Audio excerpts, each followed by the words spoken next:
gitu. Sudah ada di dalam Quran, sudah ada di dalam petunjuk Nabi SAW, sudah ada di dalam bentuk pilihan-pilihan akal manusia. Gitu. Jadi sudah ada jalan keluar itu, ya. Dan syaratnya ya kita bertakwa, teman-teman, ya. Makanya di sini ada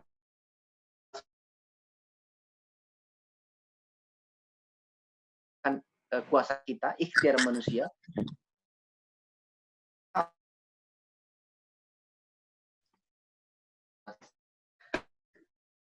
Terserah Allah Subhanahu wa taala gitu ya. Solusinya mau seperti apa, terserah Allah Subhanahu wa taala. Ya, saya kasihkan contoh misalnya gini. Ya. Ini di kisah Nabi Yunus ya, kalau kita coba pelajari ya bagaimana kisah Nabi Yunus.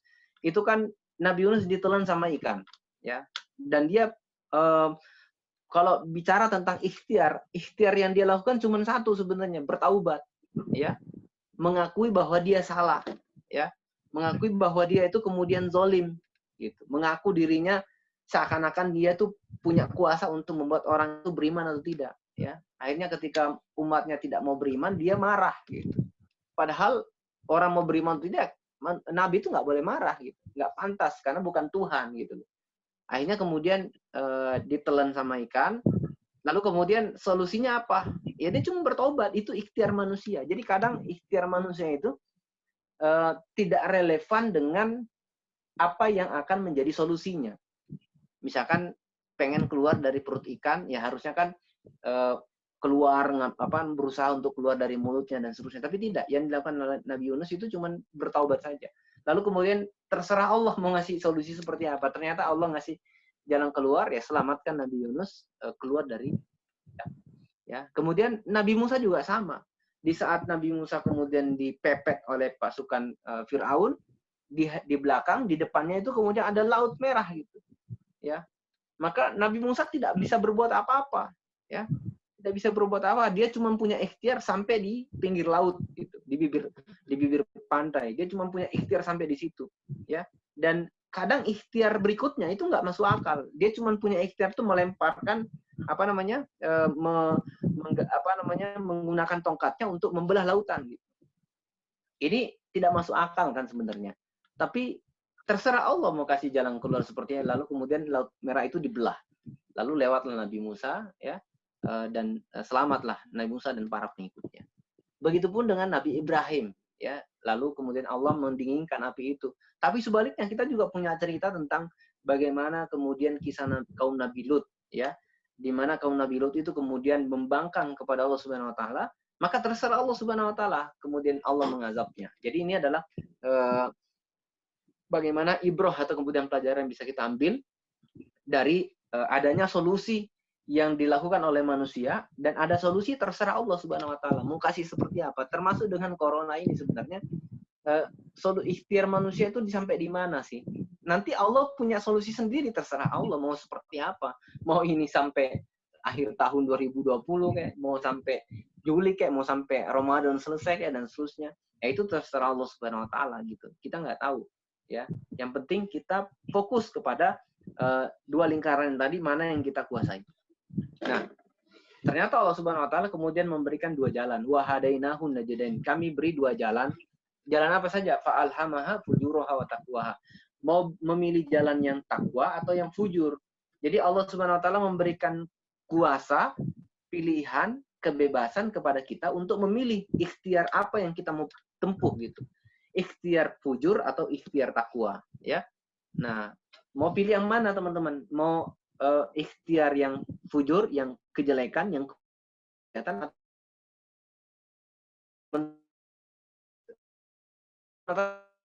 dalam wilayah yang kita kuasai ada dua pilihan, mau fujur atau takwa. Nah, kalau kita pilih yang ikhtiar yang fujur, maka tunggu saja kehancuran kita dunia dan azab kita di akhirat nantinya. Tentu kita tidak menginginkan ini, teman-teman sekalian. Nah, kita tentu pilihan yang tepat adalah memilih ikhtiar yang takwa. Apa itu ikhtiar takwa? Saya coba percepat ya. Ikhtiar takwa itu terkait dengan solusi langit dan solusi kausalitas, sebab akibat. Jadi ada solusi yang kita lakukan terkait dengan keyakinan-keyakinan kita dan seterusnya, sebagaimana kemudian Nabi Musa tadi itu kemudian apa namanya menggunakan tongkatnya untuk membelah Laut Merah. Sorry. Kemudian sebagaimana juga Nabi Yunus kemudian bertaubat, ya. Barangkali kita butuh bertaubat, teman-teman sekalian. Banyak maksiat kita sehingga kemudian kita ditimpakan musibah seperti corona ini dan mungkin krisis dan sebagainya.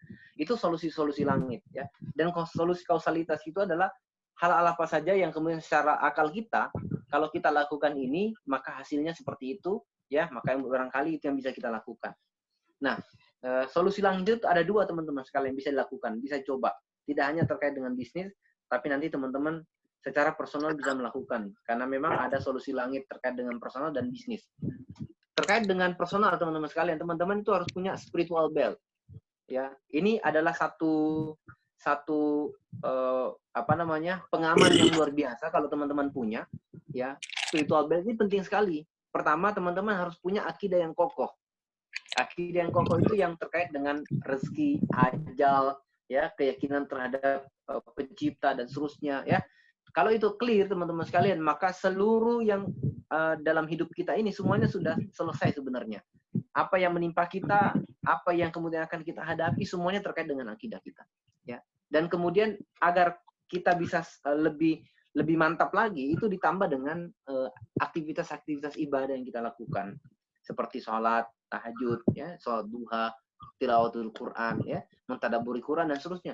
Itu adalah kegiatan-kegiatan ibadah yang akan mengamankan hidup kita secara personal, ya. Dan yang ketiga adalah teman-teman harus paham tentang hal-hal yang berkaitan dengan syariah yang berkaitan dengan pribadi teman-teman sekalian. Misalnya bagaimana menjadi seorang pribadi, bagaimana menjadi seorang suami, sebagai istri, sebagai anak, sebagai orang tua, ya, sebagai mungkin teman-teman sebagai seorang pengusaha dan seterusnya. Teman-teman harus mengerti syariah apa saja yang terkait dengan profesi kita, itu harus paham. Sebagai marketing, syariah apa saja yang harus dipahami, ya, itu terkait dengan spiritual, pengaman dari diri kita. Kemudian yang kedua itu terkait dengan bisnis, ya. Solusi langit terkait dengan bisnis, teman-teman harus mengamankan seluruh aktivitas bisnis mulai dari awal sampai kemudian transaksi-transaksinya itu sesuai dengan syariah semua. Saya tidak akan jelaskan bagaimana pondasinya, bagaimana perseroannya, bagaimana solusi permodalannya, ketenaga kerjaannya, transaksi-transaksi yang syar'i dan seterusnya. Ya, nanti teman-teman bisa buka di sini. Ini guru saya www.dwichandrotriono.com/kulwa. Nanti di sana teman-teman bisa join. Biasanya kelas beliau itu kalau ini offline itu di angka 2.500.000, ini kalau nggak salah cuma 100 ribuan, ya. 8 kali pertemuan teman-teman bisa mendapatkan materi ini. Lanjut. Sekarang kita akan bahas, teman-teman sekalian, materi inti kita. Jadi mudah-mudahan materi ini bisa menjadi solusi kita bersama. Dan ini saya coba praktekkan di bisnis saya. Ya, jadi ada 7 strategi bisnis properti tetap eksis di masa krisis seperti sekarang. Yang pertama, teman-teman sekalian, salah lagi nih. Sorry ya. Ini sudah. Nah, pertama, teman-teman sekalian, strategi yang pertama adalah kita harus observasi bisnis kita saat ini. Siapa yang tidak paham tentang situasi yang terjadi tentang bisnisnya, maka kita tidak mampu untuk menentukan pilihan tindakan atau keputusan yang tepat. Sementara begini, kita sebagai pemimpin, kita sebagai seorang leader di dalam usaha yang kita jalankan, itu butuh keputusan. Keputusan kita itu sangat ditunggu dan dinantikan. Kita itu leader, pemimpin, kita tidak butuh untuk menemani tim kita setiap saat dalam bekerja, tidak perlu. Tapi kita butuh membuat keputusan yang dengan adanya keputusan itu teman-teman semuanya akan bergerak. Nah, itu yang disebut dengan pemimpin. Pemimpin itu bukan orang yang mantau terus pekerjaan orang, bukan. Pemimpin itu membuat kebijakan, keputusan, ya, lalu kemudian organisasinya bergerak sesuai dengan arahannya. Jadi maka dari itu kita harus paham bagaimana situasi bisnis kita saat ini. Kita harus observasi, ya, bagaimana kondisi yang sebenarnya. Jadi ibarat kayak dokter gitu ya, kita tidak bisa kemudian memberikan resep sebelum kita paham betul apa yang sebenarnya dirasakan atau kemudian sakit apa yang dialami oleh pasien kita. Jadi ibaratnya bisnis kita itu adalah pasien dan kita adalah dokternya. Maka dari itu kita harus observasi bisnis kita saat ini sedang apa atau apa yang sedang terjadi di bisnis kita. Tentu ini pasti beda-beda. Apa yang terjadi di Iltizam misalkan itu berbeda dengan apa yang terjadi di Syahada Land Group. Begitupun mungkin teman-teman yang punya bisnis properti yang lain tentu berbeda dengan apa yang terjadi dengan kita, dengan Iltizam, dengan bisnis teman-teman yang lain. Maka dari itu masing-masing harus observasi bisnisnya saat ini seperti apa. Apa yang perlu diobservasi? Pertama, oh ini langsung muncul ya. Pertama, manajemennya teman-teman sekalian. Ya, teman-teman harus observasi seperti apa manajemen kita saat ini. Ya, kalau misalkan di saya harus observasi apakah manajemen saya siap dengan kondisi saat ini. Apakah mereka paham tentang apa yang kita hadapi? Apakah mereka mengerti tentang timnya? Apakah mereka mengerti tentang aspek-aspek yang lain terkait dengan bisnis kita? Jadi manajemen itu harus kita observasi supaya kita bisa mendudukkan, oh manajemen kita itu paham sehingga bisa diajak untuk kemudian menghadapi bareng-bareng kondisi kita pada hari ini. Ya, manajemen itu adalah titik tumpuan terkait dengan bisnis yang kita jalankan pada hari ini, karena mereka lah yang kemudian akan menggerakkan tim. Ya, maka harus pahami apakah manajemen kita siap, ataukah mungkin drop. Kalau drop ya berarti harus dicuning lagi ya supaya tidak drop gitu. Harus bangkit lagi, harus mentalnya kuat lagi dan seterusnya. Ya, jadi saya mencoba untuk mengobservasi di saya manajemen saya seperti apa ya, maka yang saya lakukan saya melihat perlu ada tantangan, maka saya buat perubahan manajemen ya, saya kasih tantangan, saya challenge, kita kasih pelatihan dan seterusnya, kita kasihkan stimulasi dan seterusnya, maka kita membuat sebuah perubahan itu berharap adanya sebuah harapan baru, adanya sebuah gebrakan baru, adanya kontraksi-kontraksi baru. Ya, jadi biasanya teman-teman ini agak jenuh dengan kondisi misalkan adanya corona ini kan barangkali membuat jenuh teman-teman. Barangkali kita butuh kasih tantangan baru. Apa tantangan barunya? Mungkin kita butuh challenge si ini pindah ke divisi ini, atau mungkin ini naik levelnya di sini dan seterusnya. Saya kira itu kemampuan masing-masing kita untuk mengobservasi bagaimana bisnis kita saat ini terkait dengan manajemen. Yang kedua, kita harus paham tim kita saat ini teman-teman sekalian. Ya, kalau kita petakan tim itu setidaknya ada 3 teman-teman. Ada tim yang kemudian bisa diajak bareng-bareng untuk jangka panjang, ya, yang punya loyalitas, yang punya attitude, yang punya punya skill, ya. Jadi ada tim yang punya skill, punya attitude. Nah, ini skill punya attitude ya, barangkali mereka adalah tim yang layak untuk kemudian tetap dipertahankan sampai jangka panjang. Yang kedua, ada mungkin tim kita yang nggak punya skill, tapi punya attitude, punya keinginan. Ya, pokoknya saya bareng-bareng deh, saya bisa lah barengan untuk menghadapi situasi sekarang. Tapi bagaimana caranya dia nggak ngerti, dia nggak tahu cara melakukannya. Ya, maka orang-orang seperti ini barangkali perlu kita petakan agar kita bisa kasih, mumpun lagi masa-masa seperti sekarang tidak banyak aktivitas, produktivitas menurun dan sebagainya, kita kasihkan tantangan, baik itu tantangan berupa bagaimana mengasah skillnya dan seterusnya, ya. Kita kasihkan tantangan, ya, kita kasih kesempatan dan sebagainya. Kita harus petakan kemampuan tim kita, ya. Kemudian ada juga tim barangkali yang nggak punya skill, nggak ngerti cara melakukannya. Yang kedua, nggak punya attitude gitu, ya, nggak punya keinginan. Disuruh belajar ya nggak mau gitu, ya, disuruh kerja juga salah-salah gitu, ya, di challenge juga malas. Nah, ini orang-orang begini nih perlu kita petakan teman-teman sekalian. Jadi jangan sampai kemudian keberadaan mereka itu justru menjadi benalu, menjadi beban, sementara kita menghadapi situasi seperti sekarang, ya, kondisinya luar biasa. Maka teman-teman ini yang kebetulan menjadi tim, ayo tingkatkan diri gitu.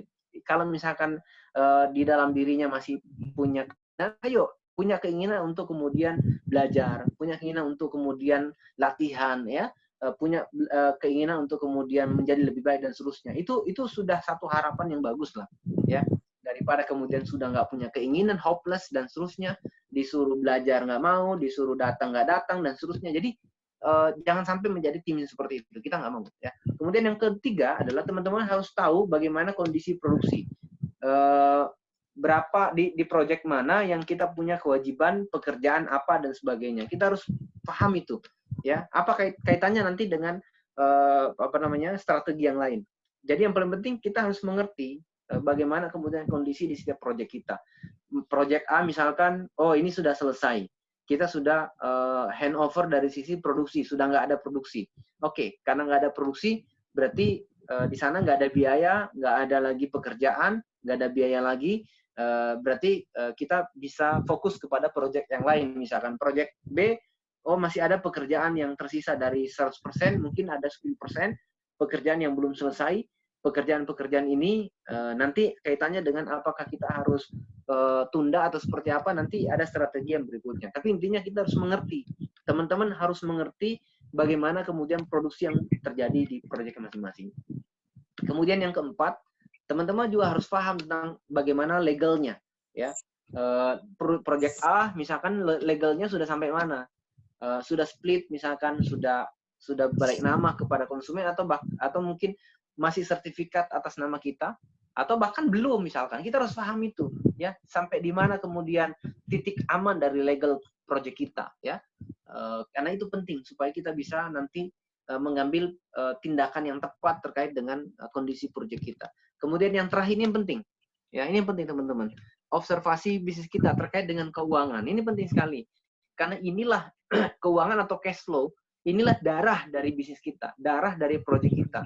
Jadi ibaratnya manusia itu punya darah, dia mengalir ke seluruh organ-organ tubuh kita. Dan cash flow itu juga sama di bisnis kita. Kalau kemudian cash flow kita bermasalah, maka bisnis kita mungkin akan mengalami sakit, ya, mengalami gagal jantung dan seterusnya. Ya berarti mati kan gitu. Nah, berarti kita harus paham betul terkait dengan cash flow kita, terkait dengan keuangan kita. Bagaimana kemudian project A, project B, project C, dan seterusnya, apakah keuangannya aman dan sebagainya gitu ya. Apakah lebih banyak pemasukan kita daripada pengeluaran kita dan sebagainya. Kita harus mengerti, ya. Intinya adalah teman-teman harus paham tentang cash flow, ya. Kalau ini nggak paham, ya jangankan masa krisis, masa normal saja barangkali mungkin akan sempoyongan dalam menjalankan bisnisnya. Itu yang pertama, strategi yang pertama adalah kita harus observasi bisnis kita saat ini. Penting sekali teman-teman sekalian untuk mengerti bisnis masing-masing. Ya, banyak yang seringkali ketika saya tanya terkait dengan bisnisnya, mereka tidak paham bagaimana bisnis mereka sendiri gitu ya. Mereka tidak first hand, mereka tidak mendalam, mereka tidak membatin terkait dengan bisnis mereka. Ya, padahal harusnya ini merem saja teman-teman sekalian. Harusnya kita mengerti apa yang terjadi di bisnis kita, bagaimana manajemen kita, bagaimana manajer A, manajer B, dan seterusnya. Bagaimana urusan legal kita harus mengerti dengan baik. Maka dari itu observasi bisnis kita saat ini. Kemudian yang berikutnya teman-teman sekalian, strategi yang kedua adalah jadwalkan ulang biaya-biaya. Nah ini strategi yang mau tidak mau harus kita lakukan. Ya, kalau teman-teman situasi arus kas atau kemudian cash flow keuangan itu tadi menunjukkan teman-teman harus melakukan penjadwalan ulang biaya-biaya, maka itu harus dilakukan. Ya, beda kalau misalkan teman-teman mungkin proyeknya sudah selesai semua, secara cash flow sudah aman semua, sudah profit, ya barangkali tidak perlu. Ya, tapi bagi teman-teman yang masih produksi, belum sold out, kemudian mungkin masih banyak biaya-biaya yang harus keluar dan seterusnya, ya. Maka di masa seperti sekarang, di corona, di krisis ini, teman-teman harus berpikir bagaimana caranya, ya, bagaimana caranya biaya-biaya itu di rescheduling, dijadwalkan ulang, ya. Biaya-biaya itu apa saja yang perlu dijadwalkan ulang, ya. Yang pertama biaya lahan teman-teman sekalian, ya. Jadi bahasanya tuh jadwalkan ulang atau rescheduling itu bahasanya relaksasi. Nah, relaksasi itu kayak sekarang kan orang yang punya kredit mobil, kredit apa dan seterusnya, yang UMKM dan seterusnya, itu diberikan kebijakan untuk tidak mengangsur ke bank, ya, tidak mengangsur hutangnya ke bank. Itu namanya relaksasi, diberikan relaksasi, rescheduling pembayaran utang. Sama dengan ini, kita relaksasi ulang biaya-biaya kita, ya, supaya beban kita di tahun ini itu tidak berat gitu. Karena tidak ada pemasukan, produktivitas tim menurun, penjualan tidak ada atau mungkin berkurang ya. Sementara biaya-biaya harus biaya-biaya itu tetap sama harus kita keluarkan. Maka dari itu supaya lebih ringan teman-teman sekalian, itu relaksasi biaya-biaya kita, relaksasi ulang biaya-biaya kita. Jadwalkan ulang biaya-biaya kita. Biaya apa saja? Misalkan lahan. Kalau di SLG sendiri kan lahan-lahan kita alhamdulillah sudah lunas. Ya. Tapi kalau teman-teman masih punya proyek yang punya utang dengan lahan, saya sangat menyarankan untuk kemudian datangi pemilik lahan, ya, silaturahmi dengan mereka, sampaikan kondisinya, dan saya yakin mereka juga paham kondisinya, ya. Sampaikan bagaimana faktanya, bagaimana kemudian kemampuan kita, ya. Intinya kita berusaha untuk menunaikan janji kita, jadwalnya, ya. Tetapi kita harus sampaikan bahwa jika nanti pada saat kemudian jadwalnya kami tidak bisa, ya barangkali kami meminta untuk kemudian diberikan kelonggaran untuk membayar lahan tersebut, ya. Dan saya kira teman-teman kalau hubungannya baik dengan pemilik lahan, dan harusnya memang baik hubungan kita, ya, karena itu hubungan antara kita sebagai orang yang membeli atau mungkin mengelola lahannya, maka penting untuk kemudian bersilaturahmi atau berhubungan baik dengan mereka. Ini memudahkan kita untuk bernegosiasi. Jadi lahan-lahan kita yang hari ini mungkin belum lunas, masih ada yang jatuh tempo tahun ini atau bahkan bulan depan, sebaiknya itu direlaksasi, dijadwalkan ulang. Datangi, ngobrol, sampaikan bagaimana kondisi kita. Dan saya yakin insya Allah mereka bisa paham. Kemudian yang kedua, biaya produksi teman-teman sekalian. Ya, kalau bisa biaya produksi sekarang ini, ya, kalau ada produksi yang kemudian tidak mendesak, itu sebaiknya di rescheduling saja, ya, di hold, ditunda, ya kan, ditunda. Kenapa butuh ditunda? Karena ini terkait dengan beban cash flow kita. Kalau teman-teman sanggup untuk mengerjakan itu, ya sebaiknya kerjakan sekarang, ya. Karena ini kalau biaya produksi ini kan terkait dengan konsumen nih, maka konsumen juga harus kita edukasi, ya, harus kita edukasi, kita harus sampaikan kondisinya, ya. Mungkin ini adalah hal yang bisa dilakukan. Tapi kalau teman-teman sanggup, mampu untuk membiayai produksi sambil berjalan sekarang, kondisi sekarang nggak apa-apa, ya. Tapi kan sekarang juga ada masa PSBB gitu ya, PSBB, apa itu?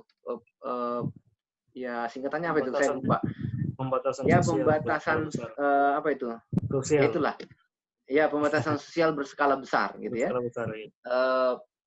Itu menjadikan kita tidak bisa lagi bekerja, ya, karena kita dibatasi, nggak boleh keluar. Hanya yang dibolehkan unit-unit tertentu saja, misalnya supermarket dan seterusnya. Tapi yang diperbolehkan buka itu kan toko material.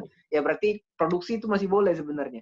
Ya, tapi kalau misalkan beban kita besar di situ dan pendapatan kita harapkan untuk membiayai produksi kita tidak lagi bisa, maka sebaiknya ini direlaksasi, dijadwalkan ulang. Produksinya diundur, ya, dan itu harus dikomunikasikan dengan baik ke konsumen terkait dengan adanya PSBB, kemudian adanya corona dan seterusnya, itu bisa dikomunikasikan. Saya kira insya Allah mereka bisa mengerti, ya. Kemudian yang terakhir terkait dengan biaya legal, ya. Biaya legal ini juga karena semua instansi tutup, ya, ini good news bagi kita. Mungkin prosesnya jadi telat, tetapi biayanya nggak keluar, gitu. Jadi biaya-biaya yang kemudian harus kita bayar berupa pajak, berupa biaya pemecahan, biaya apa macam-macam, itu jadi tidak keluar sekarang. Ini juga satu keuntungan bagi teman-teman developer barangkali, ya, bisa menjadi satu excuse, menjadi satu alasan dalam tanda kutip untuk tidak mengurus legalnya karena memang instansi BPN sekarang tutup, ya. Mungkin kantor-kantor yang lain juga pada tutup, ya. Kecuali kantor-kantor pemerintahan yang sifatnya kayak gubernur, kabupaten dan seterusnya itu yang buka. Tapi untuk BPN dan seterusnya itu tutup, ya. Barangkali ini menjadi satu alasan yang tepat untuk kita tidak mengurus legal sekarang, jadi biasa ditunda gitu. Mungkin tahun depan saja, ya. Jadi inti daripada rescheduling ini teman-teman sekalian terkait dengan yang pertama, yang terakhir tadi di depan, ya, itu keuangan, cash flow kita, ya. Terkait dengan itu, maka nanti teman-teman minta orang keuangan bikin schedule, bikin arus kas ulang, bikin cash flow perubahan, ya, amandemen, bahasanya amandemen cash flow kita yang sebelumnya kita bikin dengan adanya perubahan-perubahan ini, ya. Berarti relaksasi tahun ini barangkali aktivitas produksi disimpan ke tahun depan. Berarti hilang lagi beban kita di sisi cash out, gitu ya. Biaya legal ditunda ke tahun depan, berarti cash out-nya berkurang. Biaya lahan diberikan kelonggaran oleh pemilik tanah, tahun depan juga dibayar. Ya sudah, berarti tahun ini biaya lahan produksi legal tidak ada, berarti di cash out tidak ada, gitu. Terkait dengan HPP, harga pokok produksinya. Tapi masih ada biaya-biaya yang lain. Tapi saya kira biaya-biaya lain itu tidak mungkin dilakukan penjadwalan ulang pembayaran, ya. Seperti misalnya gaji tim, ya. Kalau gaji tim bisa di-reschedule juga nggak apa-apa sih. Misalnya dibayarnya tahun depan, gitu kan. Tapi saya kira ini tidak masuk di sini. Saya nggak masukkan karena memang tidak tepat untuk dilakukan rescheduling atau relaksasi pembayaran dengan biaya-biaya operasional gaji, gitu ya. Nah, kemudian itu yang kedua. Baik, saya lanjutkan di strategi yang ketiga, teman-teman sekalian. Yang ketiga adalah, kalau tadi itu biaya-biaya kita relaksasi, berarti kan beban kita di cash out, di arus kas itu ada cash out-nya, ada pengeluaran, itu dipindahkan ke tahun depan. Ya, berarti biaya-biaya terkait dengan produksi, legal, kemudian biaya untuk apa lagi tadi? Biaya produksi, biaya legal, tanah, itu sudah tidak ada di tahun ini misalnya. Ya. Nah, itu merelaksasi. Sekarang kita ingin tetap ada biaya, tapi kita mau tekan biaya itu serendah mungkin. Ya, jadi biaya yang harus ada tidak bisa dipindahkan, itu ditekan serendah mungkin. Itu pilihan yang harus dilakukan, ya. Walaupun memang strategi menekan biaya ini saya kira bukan hanya terkait dengan krisis, ya. Sebelum krisis pun kita harus melakukan ini sebenarnya. Apalagi kalau di masa seperti sekarang lebih wajib lagi, gitu. Ini akan sangat membantu teman-teman sekalian untuk tetap eksis di dalam menjalankan bisnis properti dengan cara menekan biaya serendah mungkin. Apa saja biaya yang bisa ditekan? Pertama, biaya operasional, teman-teman sekalian. Biaya operasional itu menyangkut apa saja? Kan sekarang kantor tutup nih.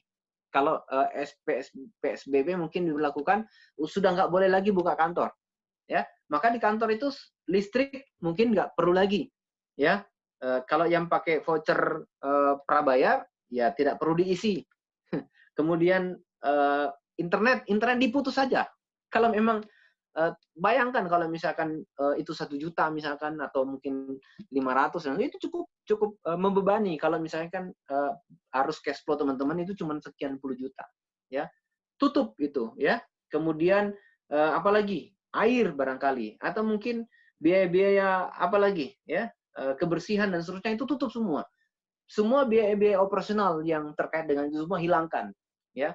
Kalau bisa dihilangkan, alhamdulillah. Kalau bisa ditekan, minimal ditekan serendah mungkin. Kalau tidak bisa diputus, ya. Tapi beberapa tim saya ada yang di digital itu saya minta untuk di close biaya-biaya yang kemudian tidak dibutuhkan, ya. Seperti itu. Jadi biaya operasional di-cut atau kemudian ditekan serendah mungkin. Kemudian yang kedua, operasional gaji. Nah, ini saya nggak tahu seperti apa membahasakannya, tapi makanya tadi di awal itu observasi tim itu penting. Tim itu harus paham tentang kondisi saat ini, ya. Paham tidak mereka bahwa kita itu sedang berada di satu kondisi nggak ada pendapatan tapi biaya harus tetap dibayar, kan gitu. Mereka harus paham itu, ya. Jangan cuma paham di saat kemudian kita dalam kondisi baik-baik saja. Di kondisi-kondisi seperti ini juga harus mengerti, gitu. Maka di operasional gaji ini kan ada, nggak tahu teman-teman punya pengaturan penggajian atau tidak. Kalau di SLG itu punya pengaturan penggajian. Jadi gaji itu, ya, ada gaji pokok, ada gaji tunjangan-tunjangan, ada tunjangan kesehatan, tunjangan transportasi, tunjangan makan, tunjangan bla bla bla bla, gitu. Nah, berarti kalau mereka WFH, berarti ada tunjangan-tunjangan yang terkait dengan tidak datangnya ke kantor, itu yang harus di-close, di-cut. Dan itu mereka paham, karena memang mereka kalau nggak datang, ya mereka nggak dapat itu. Ya, apalagi kalau misalnya ini adalah WFH, totally di rumah misalkan. Nah, ini saya kira cukup membantu untuk menyelamatkan arus cash flow kita, ya. Tim juga harus mengerti, ya, teman-teman yang jadi tim saat ini harus mengerti masih bersyukur kita ini masih dipotong misalnya tunjangan makan kita atau tunjangan transport kita. Orang lain di luar sana sudah pada di PHK gitu. Ada banyak orang yang kemudian hari ini berpikir bagaimana caranya makan, ya. Kita masih untung, masih bisa kerja di rumah, mungkin bisa diberikan gaji pokok plus tunjangan-tunjangan internet, komunikasi dan seterusnya, ya, tidak harus di PHK. Alhamdulillah gitu ya.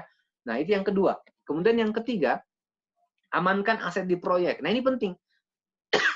Jangan sampai teman-teman WFH, kemudian PSBB, itu nggak ada tim di proyek, banyak aset yang berharga di sana, kemudian ada orang yang ngambil gitu. Apalagi zaman sekarang ini, teman-teman sekalian, orang berpikir mau makan itu ya susah gitu. Gimana caranya? Mereka berpikir lebih simpel-simpel saja. Apalagi mereka nggak paham. Ya, maka dari itu jangan sampai kita menghemat yang lain, tapi justru aset kita yang di proyek atau mungkin di kantor itu dicuri orang gitu. Itu jadi biaya kan? Nah, kalau jadi biaya berarti membebani biaya kita, membebani biaya kita. Maka dari itu amankan kalau ada aset-aset yang di proyek sebelum sebelum libur, sebelum PSBB, sebelum WFH, amankan semua. Pastikan itu kemudian aman, tidak kemudian hilang, tidak kemudian dicuri orang sehingga menjadi beban biaya lagi. Kemudian yang terakhir adalah coba inventarisir lagi biaya-biaya yang tidak relevan dengan kondisi sekarang. Misalnya, ya, saya bilang tadi, ya, biaya ke lapangan, ya, biaya operasional ke lapangan, biaya apa lagi? Pokoknya biaya-biaya yang tidak lagi relevan dengan kondisi sekarang. Biaya yang tidak relevan itu apa saja? Kalau yang relevan saat ini, menurut saya, itu hanya penjualan yang relevan. Selebihnya tidak relevan lagi kita lakukan. Kenapa? Kantor-kantor tutup, nggak ada lagi pengurusan legal. Kemudian apa lagi? PSBB, mungkin operasional di teknik juga tidak ada. Ya, berarti orang semua di rumah dan nggak ada pekerjaan legal, nggak ada pekerjaan teknik, berarti biaya-biaya yang terkait dengan itu inventarisir, hilangkan kalau misalkan memang dihilangkan, ya, karena tidak relevan lagi dengan yang kita butuhkan. Yang kita butuhkan sekarang adalah jualan. Kalau misalkan jualannya harus misalnya gathering pakai Zoom, ya sudah bikin pakai Zoom, ya, gathering pakai Zoom dan seterusnya, ya.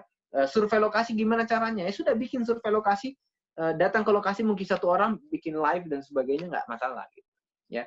Yang paling penting adalah hilangkan biaya yang tidak relevan dengan kondisi kita saat ini.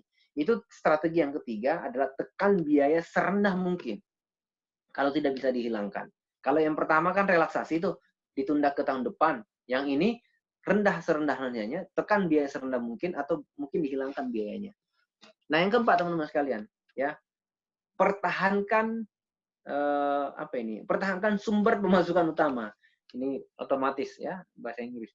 Pertahankan sumber pemasukan utama gitu. Nah, ini karena kita punya sumber pemasukan utama itu cuma angsuran, maka teman-teman harus berpikir bagaimana caranya konsumen itu tetap bayar. Ini memang dilematisnya, tapi mau tidak mau harus kita lakukan, ya. Angsuran ini harus tetap dijaga supaya berjalan. Kalau teman-teman masih ada angsuran yang ditunggu gitu. Jadi teman-teman harus menekankan kepada tim keuangan, mereka harus punya strategi-strategi yang mereka bisa lakukan agar bisa mempertahankan angsuran per bulan, ya, agar mereka bisa mempertahankan angsuran per bulan. Ini sampai sekarang masih disimak ya, masih kedengaran ya, moderator? Masih. Oke, jadi ya, pertahankan sumber pemasukan utama, karena bisnis properti syariah satu-satunya sumber pemasukan utamanya itu cuman pembayaran user gitu, pembayaran angsuran, pembayaran konsumen. Maka dari itu angsuran ini kalau bisa, bagaimana caranya? Itu angsuran ini tetap bisa dijaga masuk, gitu, ya. Bagaimana caranya lah, ya? Kalau mereka kemudian ada yang di PHK, kasihkan pekerjaan, kasihkan cara bagaimana supaya mereka bisa mengangsur. Misalnya jadikan mereka freelance untuk jualan properti online, rekomendasikan ke temannya dan sebagainya. Pokoknya cari cara bagaimana supaya angsuran ini tetap bisa dilakukan oleh konsumen kita sehingga kemudian kita masih tetap menjaga revenue stream kita, revenue stream utama kita, sumber pemasukan utama kita tetap terjaga. Karena ini urat nadi kita ini angsuran ini, gitu, ya.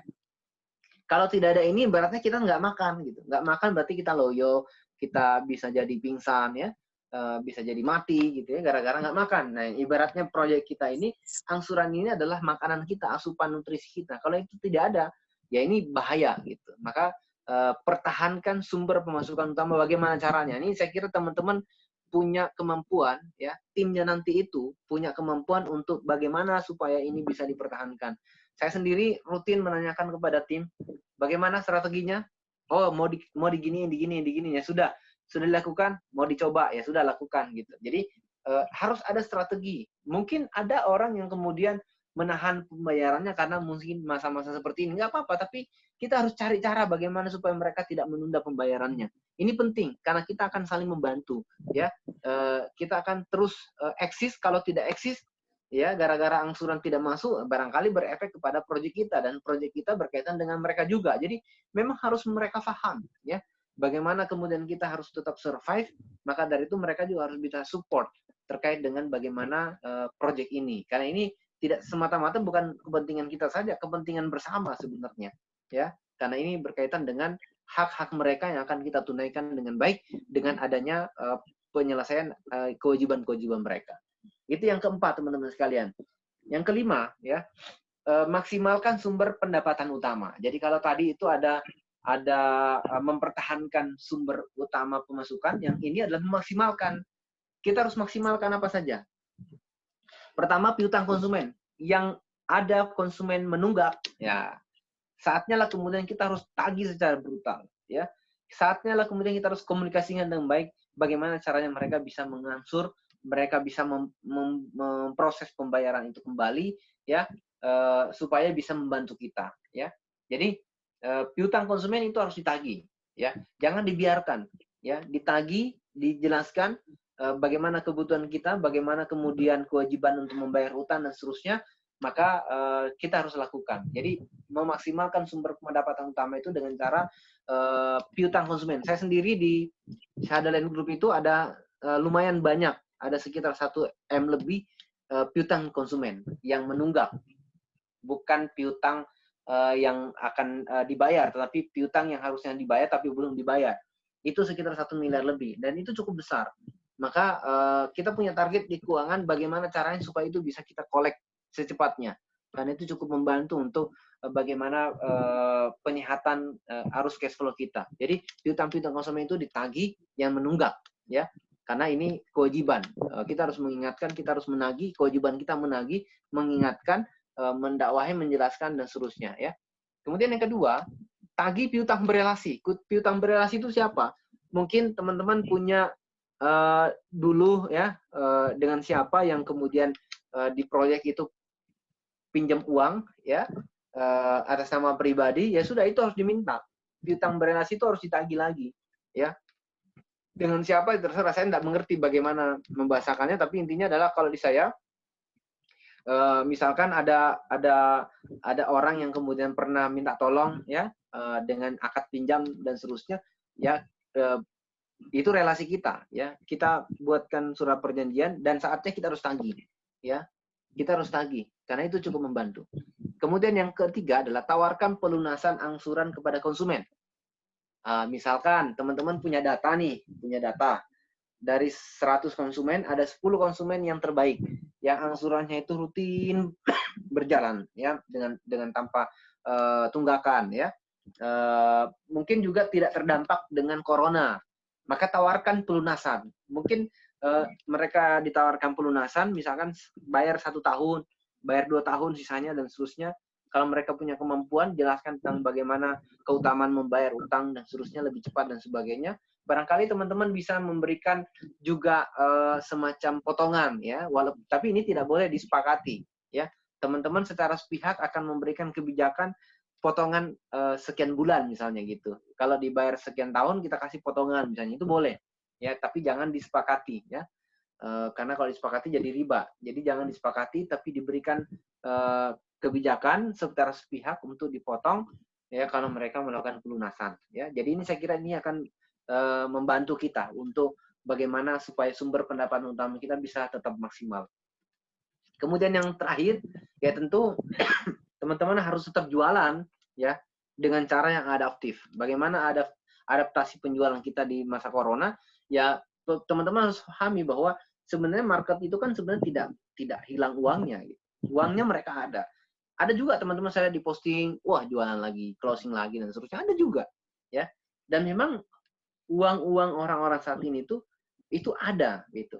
Itu nggak hilang gara-gara ada corona tiba-tiba hilang, enggak.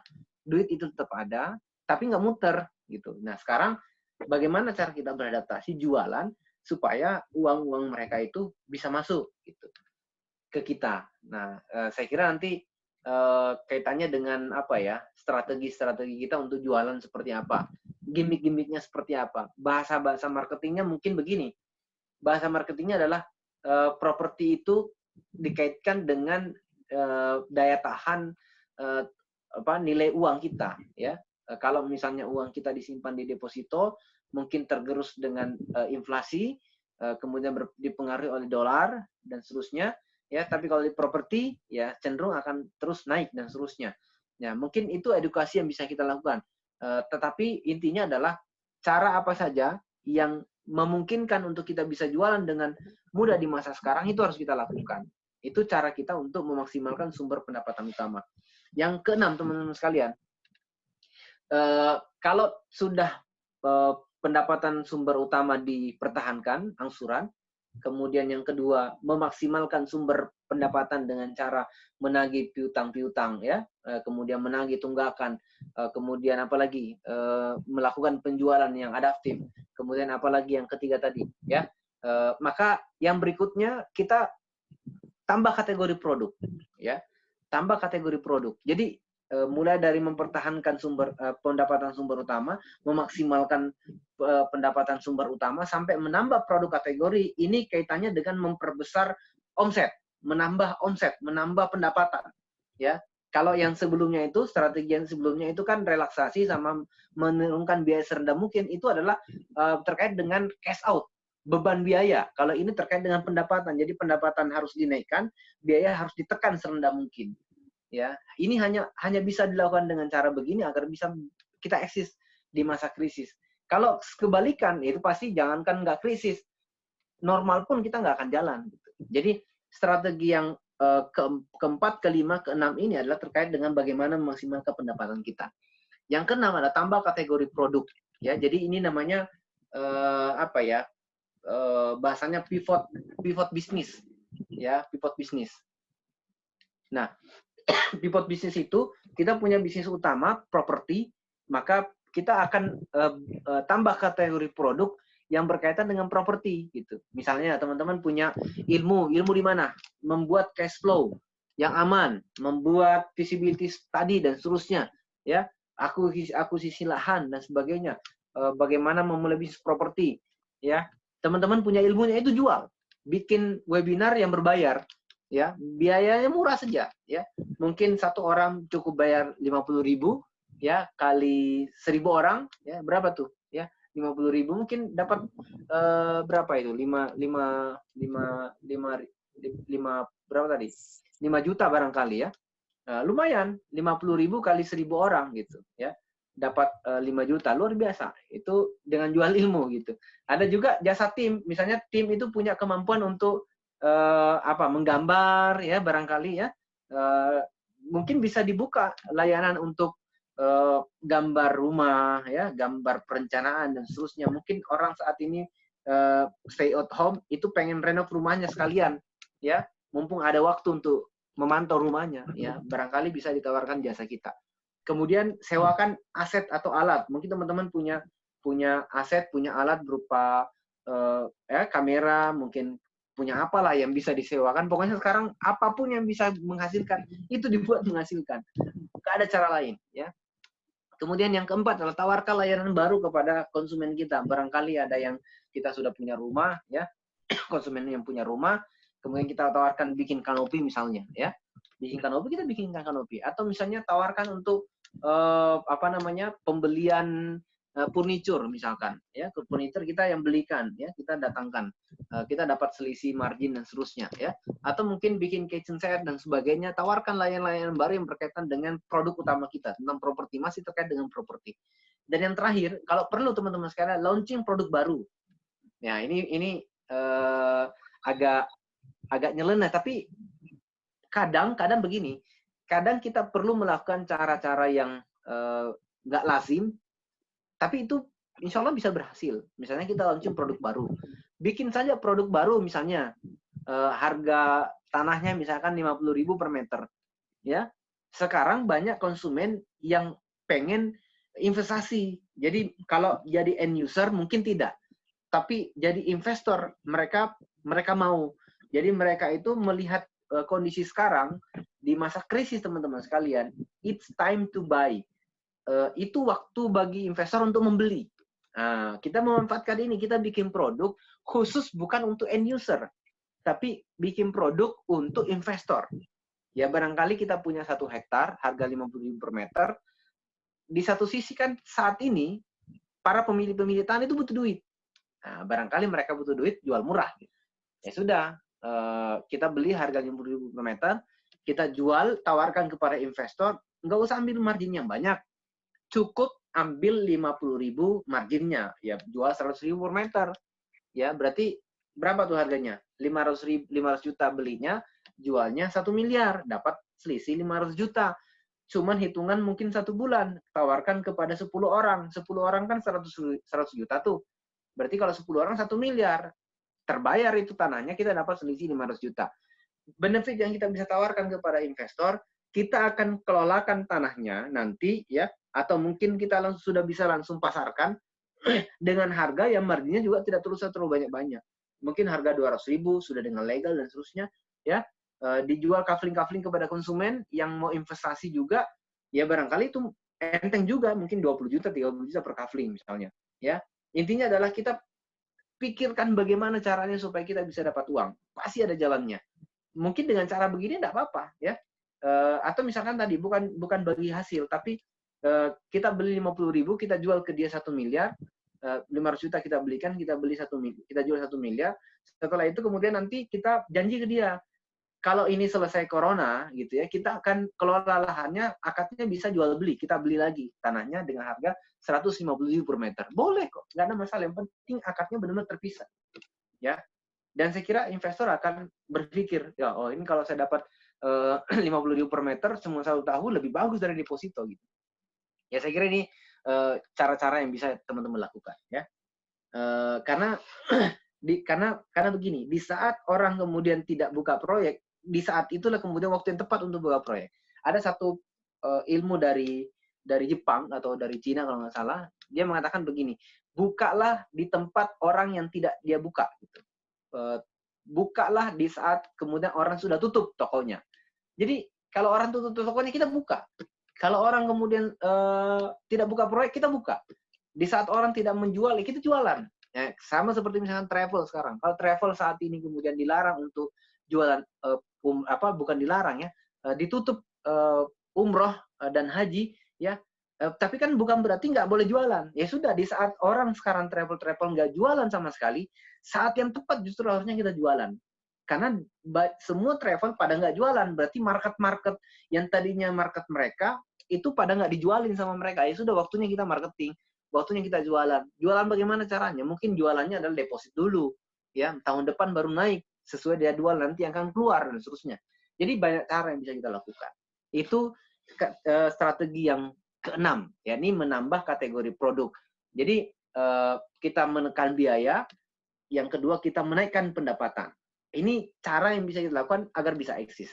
Dan yang terakhir teman-teman sekalian, evaluasi secara berkala. Ya, yang pertama teman-teman sekalian, pantau ketat berjalannya poin 1 sampai 6.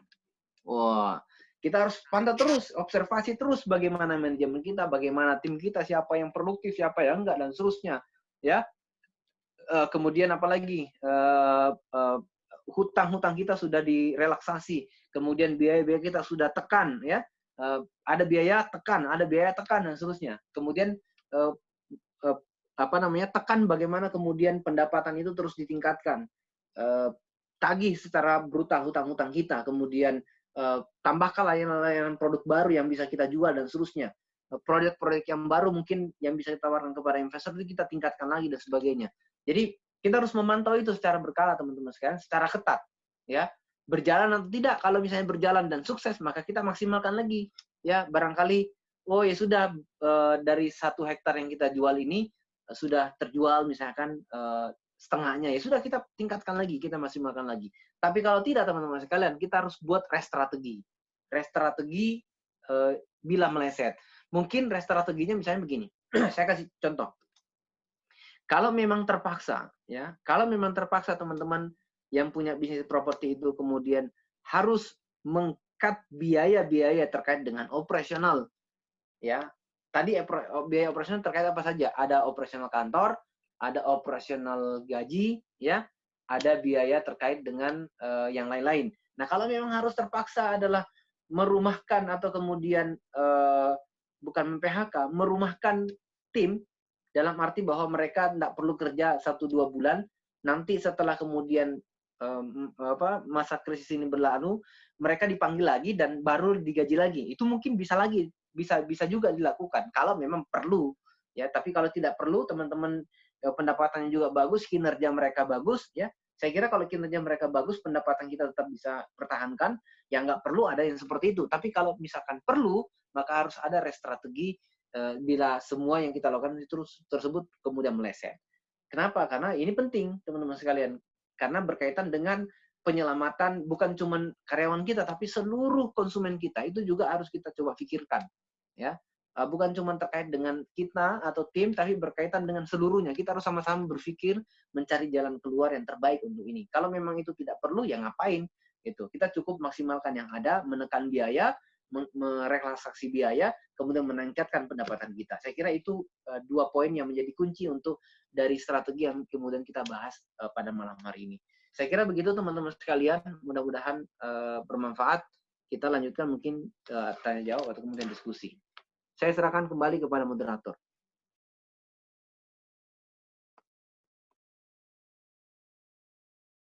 Termut, suaranya Om Heri termut.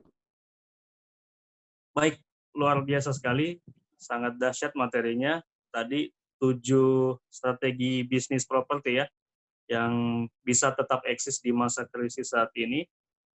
Ada beberapa yang saya rangkum juga, diantaranya observasi, jadwalkan ulang biaya-biaya, tekan biaya, pertahankan sumber pemasukan, maksimalkan sumber pendapatan, tambahkan kategori produk, dan evaluasi secara berkala. Itu mungkin poin-poinnya yang sempat kami catat juga. Jadi walaupun materinya ini sifatnya bisnis properti ya, di judulnya kan 7 strategi bisnis properti, tapi seperti yang Coach Rodini sampaikan tadi, strategi-strategi bisnis ini bisa diaplikasikan, bisa kemudian diimplementasikan di bisnis apa saja. Betul begitu ya Coach ya? Ya. Jadi 7 strategi bisnis ini, ya, walaupun mungkin sekali, ada teman-teman, ya, mantap. Jadi walaupun mungkin ada yang teman-teman dari sini mungkin belum, insya Allah mungkin nanti ya, insya Allah ingin membuka bisnis properti ataupun masih menjalankan bisnis yang lain, mungkin ada yang bisnis jualan yang lain, jasa-jasa yang lain, tapi sangat akurat ini bisa dipakai juga untuk bisnis secara umum seperti itu. Ya, baik. Tadi juga sudah disampaikan materinya, jadi kita bisa lanjut ke sesi sharing dan tanya jawab mungkin. Jadi tidak perlu terlalu kaku, mungkin yang ingin bertanya bisa kemudian di unmute lagi suaranya, voice-nya, bisa langsung bertanya, ataupun mungkin jika jaringannya kurang memadai, suaranya mungkin tidak kedengaran, bisa mungkin langsung via chat saja, chat langsung. Bisa private, bisa juga ke everyone gitu, atau bisa juga sambil raise hand, lambaikan tangannya. Oke. Bisa bertanya tentang bisnis secara umum maupun juga bisnis properti secara spesifik. Oke, sudah ada penanya di sini Coach, dari Mbak Ade Samsinar. Pertanyaannya Coach, apa-apa saja strategi untuk bagian keuangan saat menagih ke user dalam kurung produk yang diangsur saat krisis seperti ini. Jadi saya ulang lagi pertanyaannya Coach dari Mbak Ade Samsinar, apa-apa saja strategi untuk bagian keuangan saat menagih ke user saat krisis seperti ini? Ya, bisa langsung mungkin dijawab Coach ya, sembari teman-teman yang lain ya. Saya kira pertanyaannya bagus sekali ya. Jadi bagaimana cara atau tips-tips kita untuk kemudian melakukan penagihan ya. Pertama begini, teman-teman harus di dalam berkomunikasi kita harus bisa memahami seperti apa kondisi orang yang sedang kita ajak berkomunikasi. Teman-teman harus paham, ya. Misalnya ada yang konsumen kita, ya, tidak terdampak dengan corona, misalkan tidak PHK, mungkin barangkali PNS. Itu tentu berbeda dengan mereka yang kemudian punya dampak corona, misalnya mereka di PHK. Atau mungkin tidak di PHK tapi pendapatan mereka berkurang karena mereka punya bisnis. Bisnisnya tidak berjalan dengan baik, kemudian pendapatannya berkurang. Tentu ini berbeda kondisi mereka. Nah, sehingga penting untuk teman-teman itu tahu betul siapa konsumen kita, ya, yang mungkin di bagian keuangan ini, ya, harus tahu betul mereka itu siapa, bagaimana kondisi mereka. Kita harus mengerti, ya. Jadi kita kan ingin mengambil hati mereka, ya. Kita ingin mempengaruhi mereka. Maka kita ingin mempengaruhi mereka, maka kita harus tahu kondisi mereka itu seperti apa. Tentu nanti bagaimana sikap kita selanjutnya itu sangat terkait dengan bagaimana kemudian kondisi konsumen kita yang kita hadapi. Misalnya kalau dengan konsumen kita yang PNS tadi, saya kira nggak ada dampak sama sekali gitu ya, karena mereka gajinya tetap, ya, malam mereka nggak kerja. Misalnya kalau mungkin kayak misalnya pegawai BPN tadi kan dapat gaji tapi mereka nggak perlu kerja misalnya, atau WFH dan seterusnya, lebih enteng lah gitu ya. Tentu bahasa-bahasa kita dengan mereka lebih enjoy, misalkan membahas tentang bagaimana mereka harus mengangsur dan seterusnya. Tapi berbeda dengan ketika kita berbicara dengan mereka yang barangkali terkena dampak, misalnya punya usaha, ya, barangkali kita bisa membuka pembicaraan kita dengan obrolan-obrolan yang terkait dengan situasi sekarang, ya. Kita harus empati, ya. Jadi obrolan kita adalah obrolan yang sifatnya empati terkait dengan kondisi mereka, ya. Barangkali kita bisa masuk dengan membahas bagaimana menanyakan kabarnya dan seterusnya. Jadi saya kira ini secara umum saja, ya. Secara umum saja saya bisa sampaikan terkait dengan hal ini, ya. Jadi intinya kita harus memahami seperti apa kondisi konsumen kita, nanti bagaimana sikap kita selanjutnya, maka itu sangat terkait dengan bagaimana kondisi mereka, ya. Nah, khusus misalnya mereka yang kemudian tadi saya bilang mereka tidak terkena dampak, bahkan barangkali juga dampaknya positif, misalnya ada punya usaha tapi usahanya APD misalnya gitu, ya, jualan apa tuh, jualan masker, jualan APD dan seterusnya, yang justru omsetnya bertambah, meningkat gitu ya, tukang jahit biasanya atau konveksi.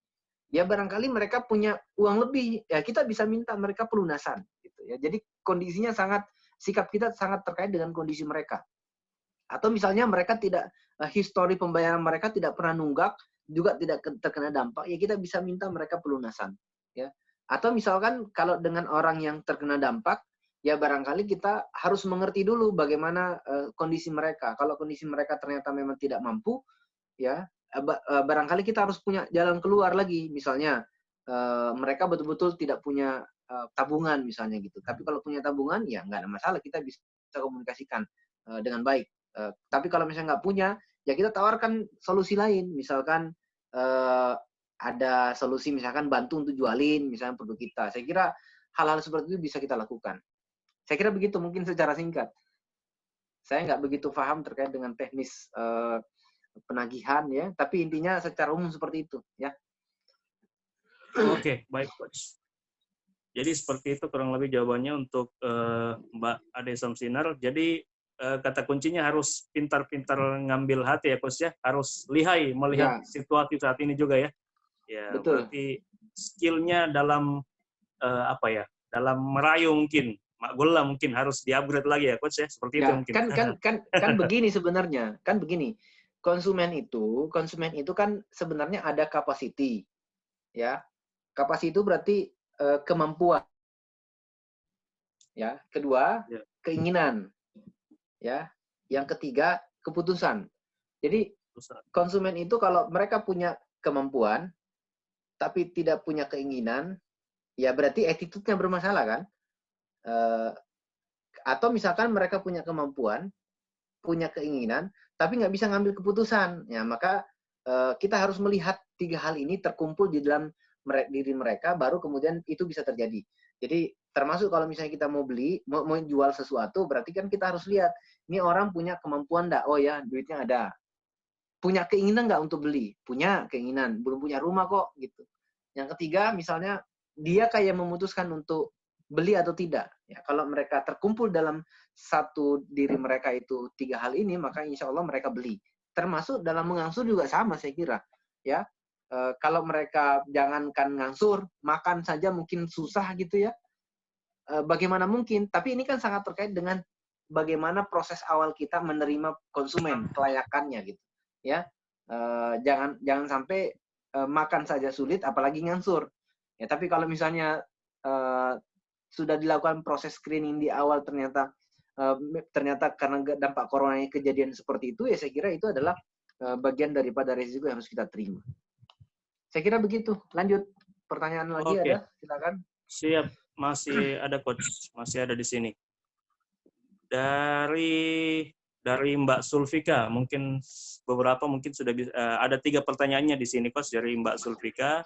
Yang pertama nih coach, gimana sih sebenarnya membedakan kebutuhan dan keinginan coach? Nah, ada kaitannya mungkin. Terus impact-nya ke properti, jika tidak bisa membedakan kebutuhan dan keinginan itu gimana? Yang kedua, bagaimana cara mengelola keuangan perusahaan dan pribadi? Yang ketiga, mungkin sudah terjawab juga tadi, terkait launching produk baru, Coach, ada saran usaha apa yang bagus, Coach? Bagaimana dengan jualan masker, hand sanitizer, APD, dan yang lain lagi, yang banyak peminat? Oke. Oke, Satu-satu berarti. Yang pertama tadi, jadi lupa. Yang pertama apa tadi? Yang pertama tadi, gimana membedakan kebutuhan dengan keinginan, Coach, katanya, Coach. Terus impact-nya gimana ke properti? Ya, kalau bicara tentang kebutuhan, jadi kebutuhan itu apa yang dia tidak ada, ya kita nggak bisa, misalkan bicara tentang kebutuhan papan misalnya. Kalau tidak ada, ya kita nggak bisa tidur dan sebagainya, itu kebutuhan. Misalnya kalau bicara tentang kebutuhan rumah, kebutuhan tempat tinggal, maka sebenarnya yang butuh itu bukan beli, tapi butuh ada rumah, kan gitu. Ya. Yang butuh itu ada rumahnya, bukan belinya, ya. Tapi bagaimana caranya supaya punya rumah atau ada rumah? Ya salah satunya bisa dengan beli, kan gitu. Jadi cara membedakannya yaitu kita harus mengukur dengan dia ada atau tidak, apakah memberikan dampak terhadap diri kita, misalnya tidak bisa tidur, tidak bisa makan dan seterusnya, maka itu kebutuhan. Jadi kebutuhan itu apa yang kemudian mau tidak mau harus ada. Kalau keinginan, kalau itu tidak ada nggak masalah, nggak berdampak dengan kita. Paling misalkan kita nggak terpenuhi apa yang kita inginkan. Misalnya kalau bicara tentang kebutuhan hari-hari, misalnya kebutuhan kita sehari-hari itu makan, gitu. Selebihnya itu keinginan, misalnya makan pagi, siang, sore, makan nasi pakai lauk dan seterusnya, itu sudah memenuhi kebutuhan kita untuk hajatul udhu kita atau kemudian kebutuhan jasmani kita. Soal mau makan di mana, ya itu keinginan. Misalkan mau makan di KFC, makan di Pizza Hut, makan di warung resto yang harganya mungkin sekali makan 2 orang habis 500.000 dan seterusnya, itu keinginan. Ya. Jadi cara sederhananya ya, kalau terpenuhi apa yang kita butuhkan, ya itu kebutuhan. Tapi kalau misalnya lebih dari itu sudah keinginan, ya. Saya sering menggambarkan itu kayak misalnya saya punya handphone misalnya. Kalau punya handphone itu pertanyaannya, kebutuhan kita apa di handphone? Handphone itu, produk handphone itu kan punya functional value, nilai fungsional. Lalu ada juga yang namanya emotional value, kayak gitu. Jadi satu produk itu pasti ada functional value dan ada emotional value. Saya misalkan punya handphone, ya, punya handphone itu functional value-nya adalah handphone itu apa fungsinya? Nilai fungsionalnya apa? 1, nelpon, SMS, ya, komunikasi lah intinya gitu. Komunikasi, intinya komunikasi. Nah, kalau kebutuhan kita komunikasi, pertanyaannya, handphone apa saja yang bisa digunakan untuk berkomunikasi? Ya bisa apa saja, yang penting bisa komunikasi. Lalu pertanyaannya, kalau misalkan saya pengen handphonenya merek A, merek B, itu bukan lagi functional value, tapi emotional value.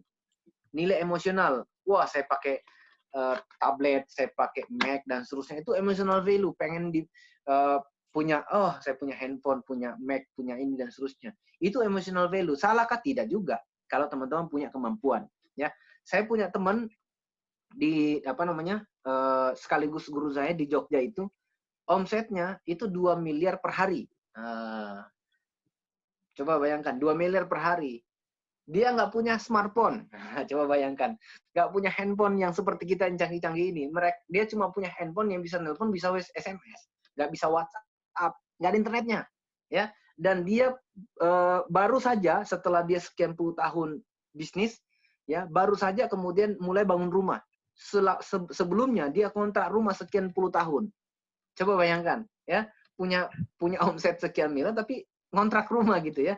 Jadi ini terkait dengan kemampuan dia untuk mengelola uang. Nah, ini materinya juga sangat bagus sekali sebenarnya. Bagaimana financial planning, perencanaan keuangan teman-teman sekalian. Karena uang itu menurut saya kalau kita tidak mampu mengatur uang, maka uang itu yang akan mengatur kita, ya. Jadi hati-hati. Maka dari itu cara mengukur kebutuhan atau bukan, ya, atau keinginan, yaitu tadi lihat saja fungsional value-nya apa, nilai fungsional dari sesuatu yang kita ingin beli, apakah kita butuhkan atau tidak. Kalau tidak, ya berarti barangkali itu keinginan. Atau misalnya kita sudah terpenuhi kebutuhannya tapi kita ingin lebih, berarti itu keinginan. Kayak gitu sih yang pertama. Kemudian yang kedua, bagaimana membedakan atau mengatur keuangan perusahaan dan keuangan pribadi. Jadi pertama, memang teman-teman harus pisahkan ini, ya.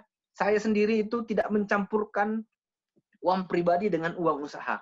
Dari awal saya sudah mengangkat, kalau teman-teman ingin langsung mengangkat orang, saya sudah mengangkat langsung orang keuangan, langsung mengangkat orang finance, yang tugasnya adalah memegang uang usaha, mulai dari mencatatnya, kemudian mengelola uangnya dan seterusnya, ya.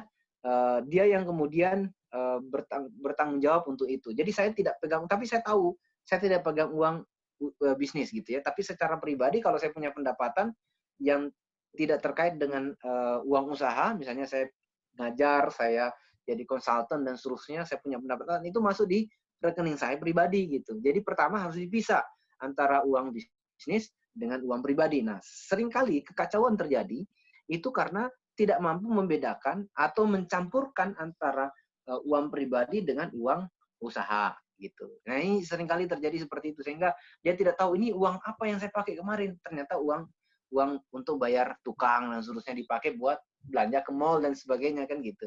Jadi pertama harus dipisahkan antara uang pribadi dengan uang usaha. Itu yang paling penting dulu gitu. Nah, kalau nanti mengelolanya, ya nanti terkait dengan bagaimana financial planning terkait dengan keuangan pribadi kita. Misalnya kalau keuangan pribadi kita, nah ini panjang pembahasannya sebenarnya, tapi secara singkat aja. Ya, jadi financial planning untuk pribadi kita, pertama kita harus bedakan mana yang kemudian liabilitas, mana yang kemudian itu aset. Jadi gini teman-teman, kalau teman-teman punya duit, ya teman-teman punya duit, usahakan duit yang teman-teman ingin belanjakan, perbanyak aset, kurangi liabilitas. Liabilitas itu beban. Misalnya gini, kita mobil nih, teman-teman saya doakan semua punya mobil, bisa beli mobil semua ya. Amin, amin. Dan mobilnya yang kalau perlu yang ya Pajero lah ya, Fortuner.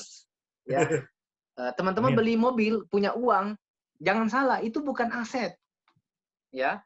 Itu bisa bukan aset itu, ya. Itu bisa jadi adalah liabilitas atau kemudian beban biaya. Dari mana bebannya? Satu, bensinnya atau kemudian BBM-nya. Per bulan bisa jadi 500, ya. Kalau misalnya tinggi intensitas kita ya 1 juta per bulan BBM saja. Yang kedua, belum kalau lecet sekali gores misalnya, biasa kan iseng tuh parkir di jalan diceret gitu kan. Itu bisa sampai 500, 1 juta, 2 juta kan gitu, ya. Nabrak dan sebagainya. Yang ketiga, ya, pajak tahunan, ya teman-teman ya, pajak tahunan itu lumayan juga. Pajero bisa diangkat 7 juta, 8 juta per tahun misalnya gitu. Ya, pajak per 5 tahun misalnya gitu. Ya, apalagi ya, banyaklah biaya-biaya yang kemudian akan kita keluarkan dengan adanya mobil itu. Termasuk dengan rumah yang kita tempati juga ada biayanya, jangan salah. Listriknya, airnya, renovnya, ya apalagi kalau anak-anak lagi menggambar di tembok, ada anak kecil ya, gambar di tembok itu butuh dicat ulang dan seterusnya, ya. Beli perabotan itu ada biaya susu dan seterusnya. Teman-teman harus mengerti itu liabilitas semua. Itu ada biayanya semua. Jadi jangan, itu bukan aset. Yang aset itu adalah apa yang menghasilkan, ya, yang menambah pendapatan kita, sedangkan liabilitas itu adalah apa yang kemudian menjadi biaya mengurangi pendapatan kita, kayak gitu. Itu untuk keuangan pribadi. Tapi kalau keuangan perusahaan tentu agak sedikit berbeda, ada sedikit berbeda. Jadi intinya kalau di keuangan perusahaan itu, pertama harus controllable, harus bisa dikontrol, ya. Kemudian yang kedua harus bisa auditable, bisa dipertanggungjawabkan, bisa diaudit. Kenapa bisa begini, gitu ya. Dua lagi saya agak kurang ingat ya, tapi intinya ada 4 hal yang bisa kita lakukan di dalam keuangan perusahaan itu: controllable, auditable, kemudian apalagi yang kedua gitu ya. Tapi intinya adalah kita juga harus mengerti tentang bagaimana mengelola keuangan perusahaan, tapi yang paling penting kita harus memisahkan uang kita, kalau perlu 2 rekening, 1 rekening pribadi, 1 rekening untuk perusahaan. Atau 1 rekening untuk bisnis kita. Enggak masalah rekening pribadi, yang penting dipisah. Yang kedua, konsisten. Jangan pakai uang bisnis untuk kebutuhan pribadi kalau memang itu belum bagi hasil. Ya, kayak gitu ya. Jadi kalau misalnya belum profit, jangan dipakai untuk kepentingan pribadi. Kayak gitu sih. Ya. Barangkali itu ya. Oke. Oke, lanjut Coach ya. Pertanyaan habis ya pertanyaannya? Masih banyak Coach, masih banyak yang ngantri nih. Ada lagi nih Ya. dari Pak Heri Muharadi. Pertanyaannya, bagaimana cara mengukur resiko untuk launch produk baru yang bisa menambah pendapatan? Mohon sarannya. Ya, kalau Cara mengukur resiko Coach. baik, kalau itu terkait dengan bisnis properti, ya, barangkali cara mengukurnya adalah kita tetap mungkin yang lain bisa di-mute dulu ya. Iya. Mohon Kalau di-mute bicara teman-teman tentang yang lain dulu.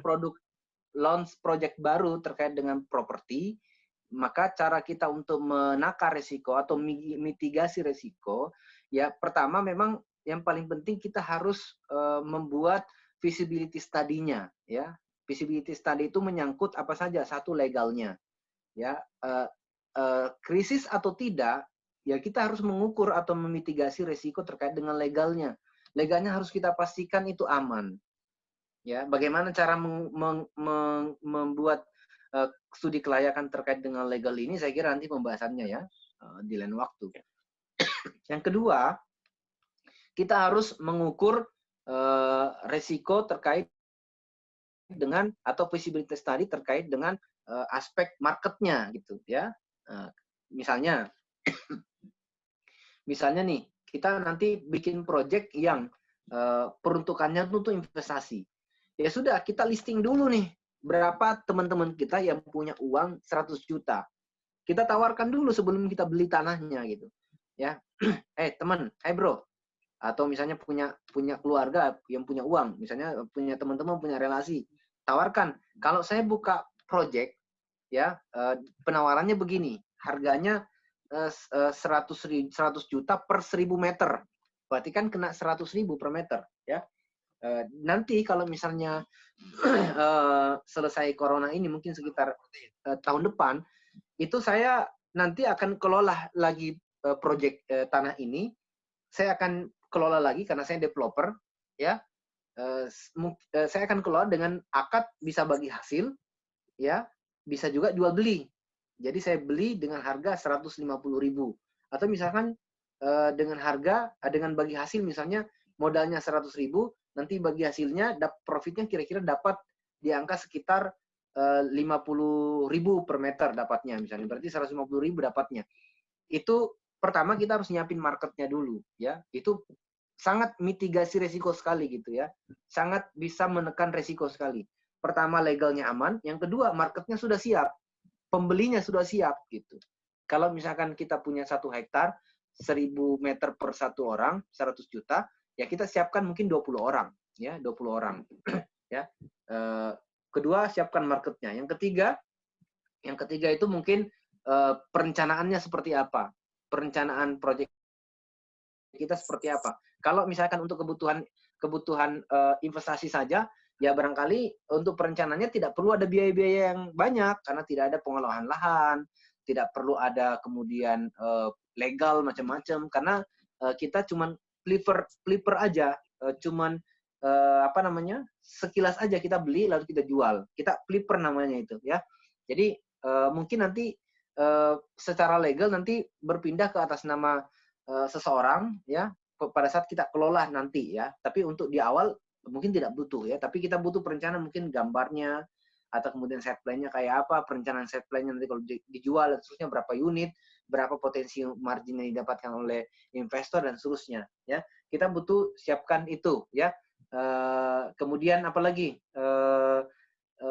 oh ya saya kira itu aja ya, 3 hal ini penting, legal, kemudian marketnya kita siapkan, perencanaannya kita buat ya. Kalau ini bisa dilakukan ya, maka insya Allah kemudian mitigasi risiko itu bisa dilakukan ya. Misalnya tadi terkait dengan risiko pembayaran tanah kita ya, pembayaran tanah misalnya itu bisa ditangani, bisa di cover dengan adanya kejelasan marketnya gitu ya. Marketnya sudah ada, maka cara membayar tanahnya kemudian kita atur selama mungkin, misalnya 2 tahun ngangsur misalnya gitu ya. Kemudian kita bayar DP mungkin berapa di awal. Sekarang kan orang pada butuh duit tuh, jadi kita bayar DP berapa, angsur sisanya sekian ya. Kemudian kita sudah siapkan marketnya, begitu kemudian kita ikat jual beli tanahnya, kita sudah bisa bayar, kita bisa jual, kita sudah bisa bayar pemilik tanah dan seterusnya kayak gitu. Jadi mitigasi resikonya bisa dilakukan dengan cara begitu. Oke. Oke. Cukup Coach? Iya, oke. Pak Heri Muharadi tadi penjelasan dari Coach Yudin ya, mudah-mudahan cukup jelas apa yang sudah disampaikan Coach Yudin ini, dan semoga teman-teman yang agak panjang tapi saya kira nggak bisa untuk malam hari ini. Oke, lanjut. Oke, masih ada ya, ini Coach dari Pak Saifuddin. Nah, ini pertanyaannya, jika riba dan zina merebak maka Allah mengazab masyarakatnya. Gimana menurut Coach? Apakah wabah ini gara-gara hal itu? Karena sekarang kita properti syariah kemarin ini terkadang dibully, tapi sekarang malah mau dirubah ke cicilan ke developer. Kurang lebih seperti itu. Ya terlepas dari akibat itu ya, intinya adalah apapun yang kemudian terjadi di luar dari kekuasaan kita, yaitu semuanya datangnya dari Allah Subhanahu wa taala begitu ya. Bahwa itu terkait dengan kemaksiatan yang kita lakukan, ya memang kita harus senantiasa menyadari bahwa setiap kemaksiatan yang kita lakukan itu pasti akan ada timbal balik di dunia yang akan kita rasakan ya. Karena kita melakukan kebaikan akan mendapatkan kebaikan ya. Pamay ya'mal mithqala dzarratin khairan yarah. Jadi barang siapa yang kemudian mengerjakan kebaikan sebesar biji zarah, maka baginya kebaikan itu sendiri baginya gitu ya. Begitupun dengan keburukan yang kita lakukan ya. Maka kita harus meyakini teman-teman sekalian bahwa riba kemudian perzinahan itu sesuatu yang kemudian merupakan dosa-dosa besar ya. Mudah-mudahan kita semua dihindarkan dari kemaksiatan yang seperti itu ya. Dan kemudian kita memohon ampun kepada Allah Subhanahu wa taala kalau kita melakukannya, karena ini adalah dosa besar ya. Bahwa kemudian saat ini ada corona, ada krisis dan seterusnya, saya kira ini adalah pembahasan yang terlalu panjang karena terlalu kompleks teman-teman sekalian. Ini sistemik. Yeah. Jadi krisis itu ya, kalau kita bicara krisis teman-teman sekalian, siklus ekonomi kapitalisme itu sekian lama itu akan ambruk lagi ya. Jadi secara siklus memang ada. Jadi sekian, misalnya per 10 tahun siklus ekonomi itu akan meledak lagi ya, akan krisis lagi. Itu adalah sebuah hal yang alami yang terjadi dalam sebuah sistem kapitalisme. Jadi kita terlalu kompleks kalau mau membahas ke sana, tapi intinya apa yang kemudian dilarang oleh Allah Subhanahu wa taala harus kita tinggalkan. Saya kira begini, poinnya kalau kita di bisnis properti, memang yang harus kita tunjukkan itu adalah edukasi. Edukasi kepada customer, kepada konsumen, bahwa membeli rumah itu harus dengan transaksi yang tidak ada ribanya. Ini adalah poin yang sangat-sangat powerful ketika kemudian kita lakukan, karena ini yang tidak dimiliki oleh properti di luar. Ya. Properti tanpa bank atau properti syariah, poin yang paling powerful itu adalah menjelaskan terkait dengan kenapa mereka harus membeli dengan konsep syariah. Gitu. Ya, ini edukasinya penting. Sehingga nanti diharapkan orang-orang yang membeli produk kita, itu bukan sebatas mereka itu kemudian butuh rumah, tapi mereka adalah orang-orang yang sadar mereka beli rumah itu karena apa. Nah, ini penting.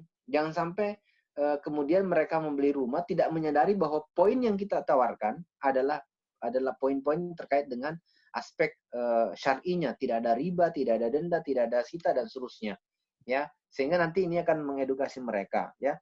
Jadi sekali lagi kita memohon ampun kepada Allah Subhanahu Wa Taala, teman-teman, ayo mari bertobat karena kita harus meyakini bahwa setiap yang kita lakukan kemaksiatan bukan cuma riba, bukan cuma zina, banyak kemaksiatan yang kita lakukan mungkin di lain waktu, berbohong, ya, tidak jujur, tidak amanah, ya, zalim dan sebagainya. Itulah dosa-dosa kita dan kita kemudian memohon ampun kepada Allah Subhanahu wa taala atas setiap maksiat yang kita lakukan. Semoga Allah Subhanahu wa taala kemudian menghindarkan kita dari berbagai macam musibah, ya. Tapi jangan khawatir teman-teman sekalian terhadap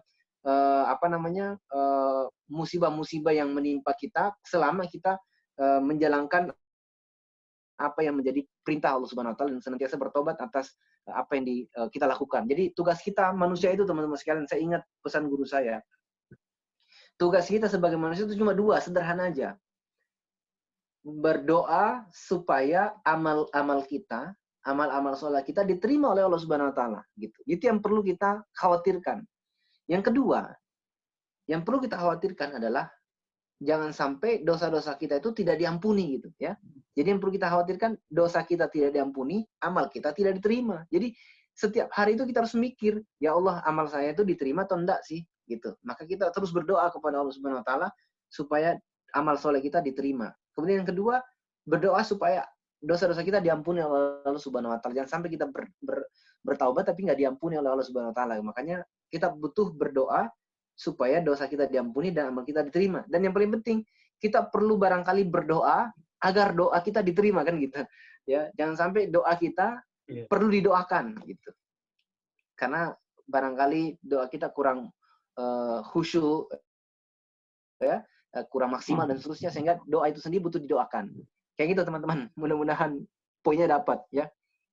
Oke. Baik.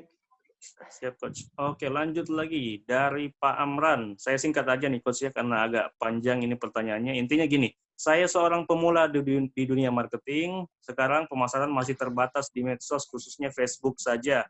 Menurut Coach, bagaimana strategi paling efektif dari metode ini agar bisa cepat closing? Itu, Coach, ini yang saya khawatirkan sebenarnya, ya. Kalau semua orang mikirnya bisa cepat, ya semua pasti mau lah, ya.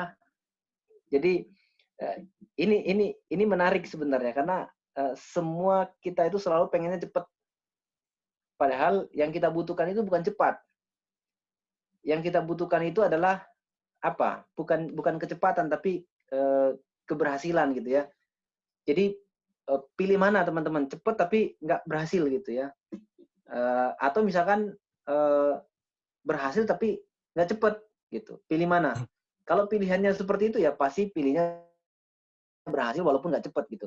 Karena kadang begini, apa yang kita lalui itu memang pilihannya adalah kita tidak bisa cepat.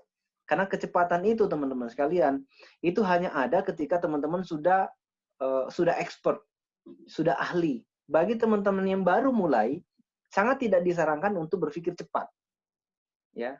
Itu prinsip dulu teman-teman. Sama kalau misalnya teman-teman nanti dari marketing kemudian jadi pengusaha, jangan berpikir cepat. Kalau berpikir cepat, ini yang bahaya. Prinsipnya bahaya sekali, ya.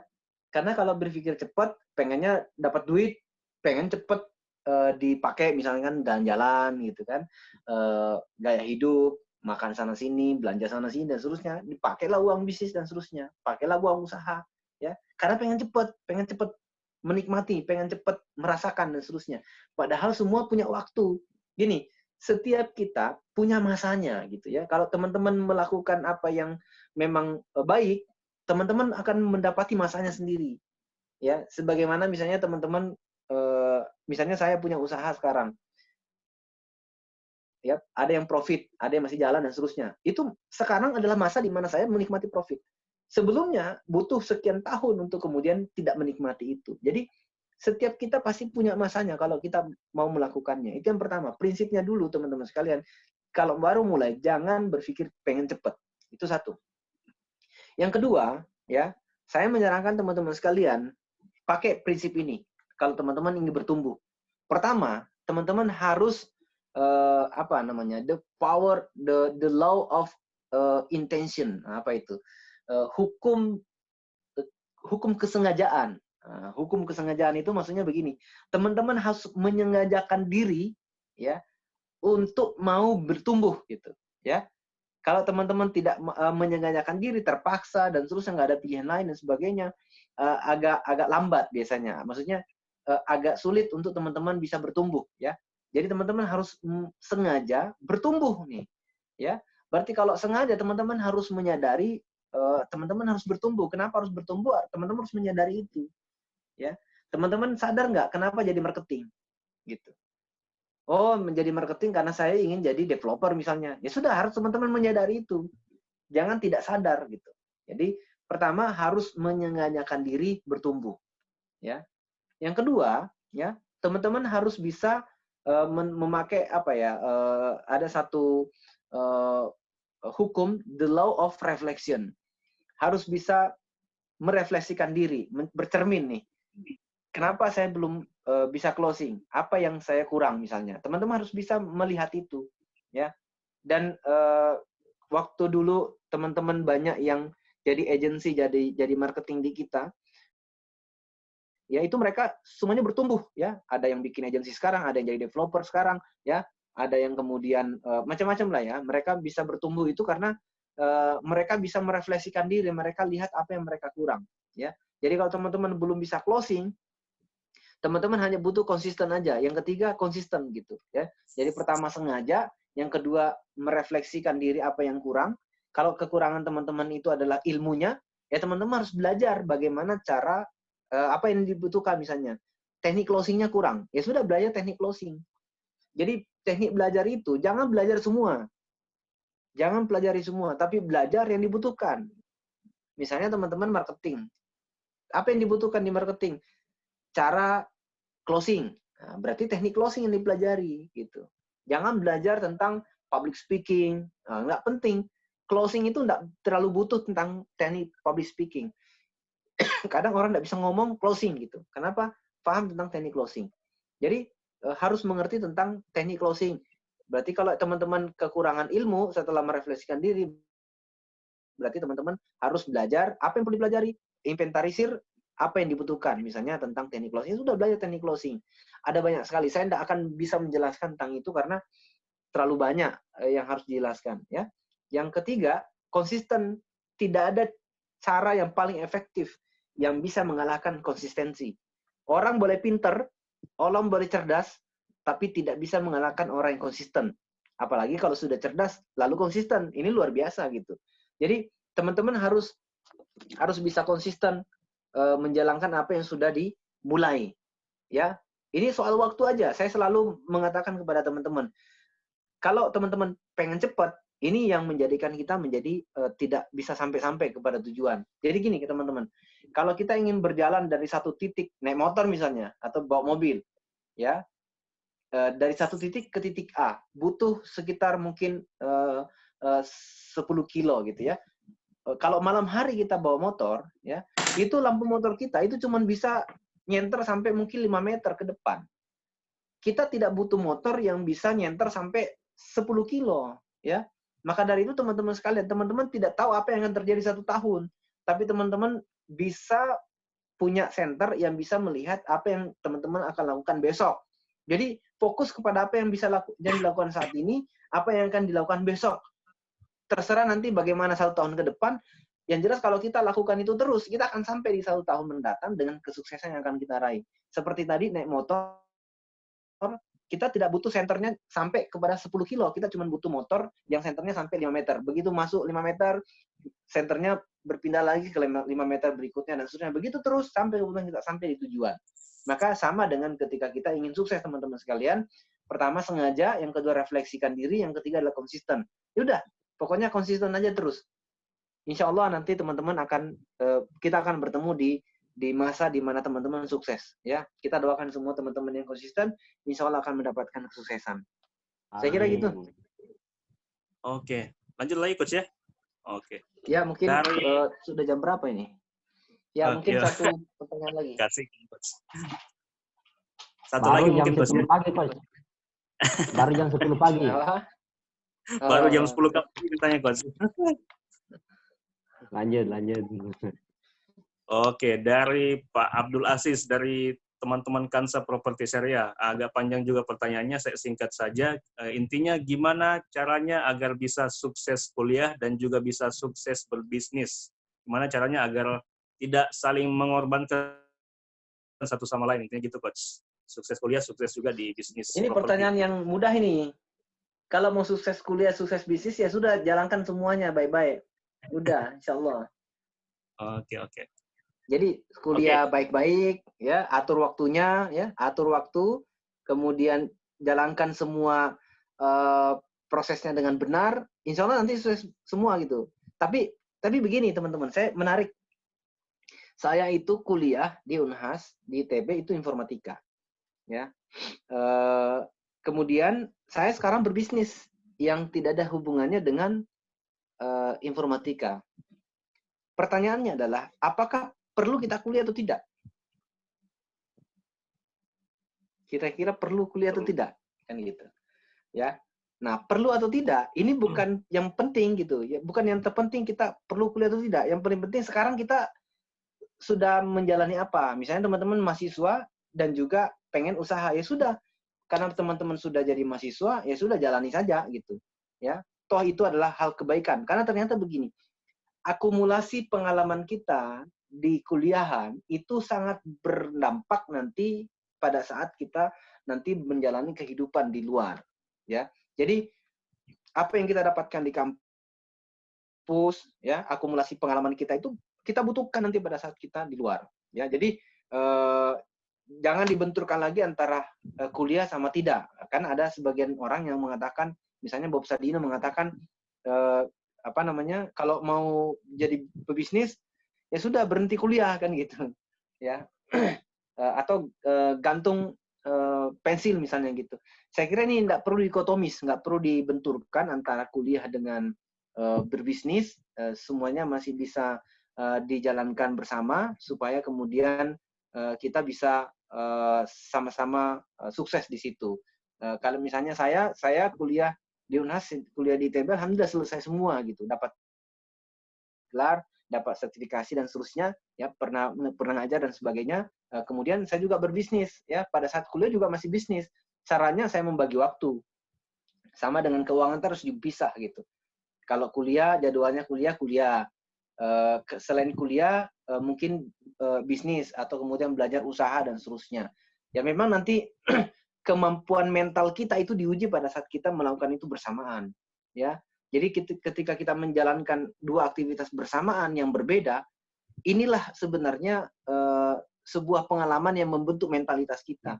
Kemampuan kita untuk mengeksekusi dua kegiatan mungkin dalam satu waktu yang bersamaan, di sana ada bagaimana kita memutuskan untuk memilih pekerjaan atau memilih bisnis atau memilih kuliah pada saat bersamaan, yang mana kita putuskan kemampuan kita, leadership-nya, kemampuan mentalitas kita itu diuji di sana.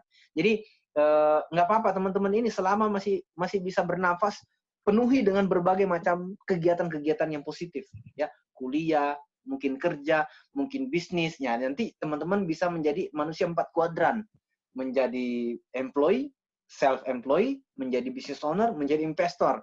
Nah, luar biasa itu, ya. Teman-teman kerja dapat gaji, self-employed ada usaha sendiri yang dijalankan sendiri. Business owner juga ada usaha yang sudah jalan, tidak perlu dijalankan sendiri. Jadi investor juga, itu luar biasa itu, namanya manusia 4 kuadran. Jadi teman-teman ketika diliputi dengan berbagai macam kegiatan-kegiatan positif, jangan khawatir, akal kita itu mampu untuk menampung itu. Diri kita, kapasitas kita, Allah sudah ciptakan kita itu mampu untuk mengeksekusi itu, ya. Yang penting dijalankan dengan cara yang benar gitu, ya. insya Allah semuanya bisa jalan dengan baik. Saya kira gitu. Ada lagi barangkali Iya, satu terakhir. masih satu terakhir. Oke, Oh, ini enggak. yang ya saya cari yang paling menarik ya Coach ya. Ini ada nih. Dari Mbak Sulfika lagi nih. Bagaimana agar investor tertarik membiayai usaha kita, Coach, baik properti atau usaha jenis yang lain, dan bagaimana membuat mereka trust ke kita, Syukron. Oke. Saya memberikan jawaban dari perspektif investor ya, karena saya sudah investasi di beberapa tempat. Jadi pertama intinya adalah di kepercayaan dulu gitu, ya. Jadi orang mau investasi itu karena trust dengan kita ya, yang menjalankan usaha itu. Nah pertanyaannya adalah bagaimana bisa trust, bagaimana kita bisa menjadi dipercaya orang, ya. Nah, ini saya kira nanti pembahasannya panjang, tapi secara sederhana begini. Teman-teman itu harus punya kapasitas. Ya, punya kapasitas. Misalnya gini, saya kemarin investasi di tekstil. Ya, saya join Dana misalnya. Saya ngajak orang, ya, yang saya ajak lumayan, ada yang ikut sekitar 2 miliaran gitu yang ikut, ya, tekstil itu. Saya ngajak mereka itu, dan mereka mau. Padahal mereka itu tidak tahu bisnisnya di mana, bagaimana bisnisnya, dia cuma percaya sama saya. Nah, pertanyaannya bagaimana supaya dia bisa percaya? Karena saya menunjukkan saya punya kapasitas untuk dipercaya gitu. Kapasitas apa? Kapasitas tentang menilai bisnis itu layak atau tidak. Saya jelaskan bisnis ini begini, insya Allah aman gitu. Jadi saya punya kemampuan, kapasitas untuk membedah sebuah bisnis, lalu kemudian saya bisa katakan bisnis ini boleh diinvestasikan. Itu saya punya kapasitas untuk itu. Yang kedua, saya punya kapasitas untuk misalnya mengelola uang. Saya pisahkan uang pribadi dengan uang bisnis dan seterusnya. Ya saya tunjukkan saya punya kapasitas di situ. Jadi intinya, teman-teman harus punya kapasitas agar orang bisa trust. Kapasitas teman-teman ada, maka sebenarnya nanti tingkatannya begini, kapasitas. Nanti kalau teman-teman punya capacity, maka teman-teman punya prestasi. Jadi ada capacity, ada prestasi, ada authority. Nah, authority ini yang menjadikan orang itu mau percaya gitu. Kalau kita ngomong manut-manut aja gitu, ya. Sama kalau teman-teman misalnya yang masih jomblo misalnya gitu, ya. Ketemu dengan datang melamar anak gadisnya orang lain gitu ya. Ngomong misalnya saya mau menikahi anak bapak. Teman-teman harus tunjukkan bahwa teman-teman punya prestasi, punya kapasitas, punya prestasi, sehingga kemudian teman-teman punya authority. Kenapa kamu mau berani melamar anak saya? Ya karena saya punya kemampuan gitu untuk menjadi seorang pemimpin. Nah, jangankan anak bapak, proyek tanah saja yang rawa saya bisa buat cantik, apalagi anak bapak kan. Itu contoh misalnya gitu ya. Nah, berarti kita harus punya capacity, akhirnya kemudian kita punya prestasi. Karena kita punya prestasi, orang lihat itu kita punya authority. Authority itu apa? Otoritas. Kalau kita ngomong orang dengar. Kenapa orang dengar? Karena kita punya prestasi. Ya kalau dia ngomong saya percayalah. Ya udah terbukti gitu. Ya. Nah sehingga nanti teman-teman akan dipercaya ketika teman-teman punya authority. Nah setelah teman-teman misalnya saya sebagai investor, setelah saya percaya, maka saya harus melihat bagaimana kemudian bisnisnya gitu. Jadi pertama kita sebagai seorang pribadi harus bisa menjadi orang yang dipercaya. Bagaimana cara dipercaya? Tadi ada 3 tahapan itu. Ya. Kemudian setelah dipercaya, maka saya sebagai investor harus lihat bisnisnya. Seperti apa bentuk bisnisnya, aman atau tidak. Bisnis yang aman, menurut saya, ini sekali lagi perspektif saya sendiri sebagai investor misalnya subjektif. Ya. Yang aman itu, ya yang pertama adalah modal itu konversinya bukan jadi biaya. Nah, bukan jadi biaya. Contoh, saya modal 100 juta di sebuah bisnis tertentu, tapi 100 jutanya jadi biaya. Biaya untuk apa? Jadi gaji, jadi uang sewa kantor, ya, jadi biaya transportasi, biaya operasional, dan seterusnya. Maka itu kurang aman bagi saya sebagai investor. Bagi saya loh ya, bagi saya. Saya kira nanti beda-beda ya. Tapi yang aman menurut saya adalah modal itu konversinya dalam jadi aset. Misalnya saya punya modal 100 juta, ya sudah 100 juta ini dibelikan beras. Maka hitung-hitung kalau misalnya tidak terjual, kan ada berasnya kan gitu. Berarti ini aman nih, investasi aman nih gitu. Hitung-hitung kalau tidak terjual, masih ada berasnya dong. Saya nggak perlu beli beras. Kalau misalkan nggak bisa dijalankan usahanya, ya sudah berasnya saya ambil sebagai investor, saya punya berasnya. Jadi nggak habis duitnya gitu, nggak hilang. Ya. Atau misalnya properti. Properti itu investasi properti jadi asetnya jadi tanah gitu. Bukan cuma nggak bisa hilang, tanahnya nggak hilang, tapi juga ada capital gain, ada harga yang bertambah, ada harga kenaikan harga dari tahun ke tahun untuk propertinya. Ya.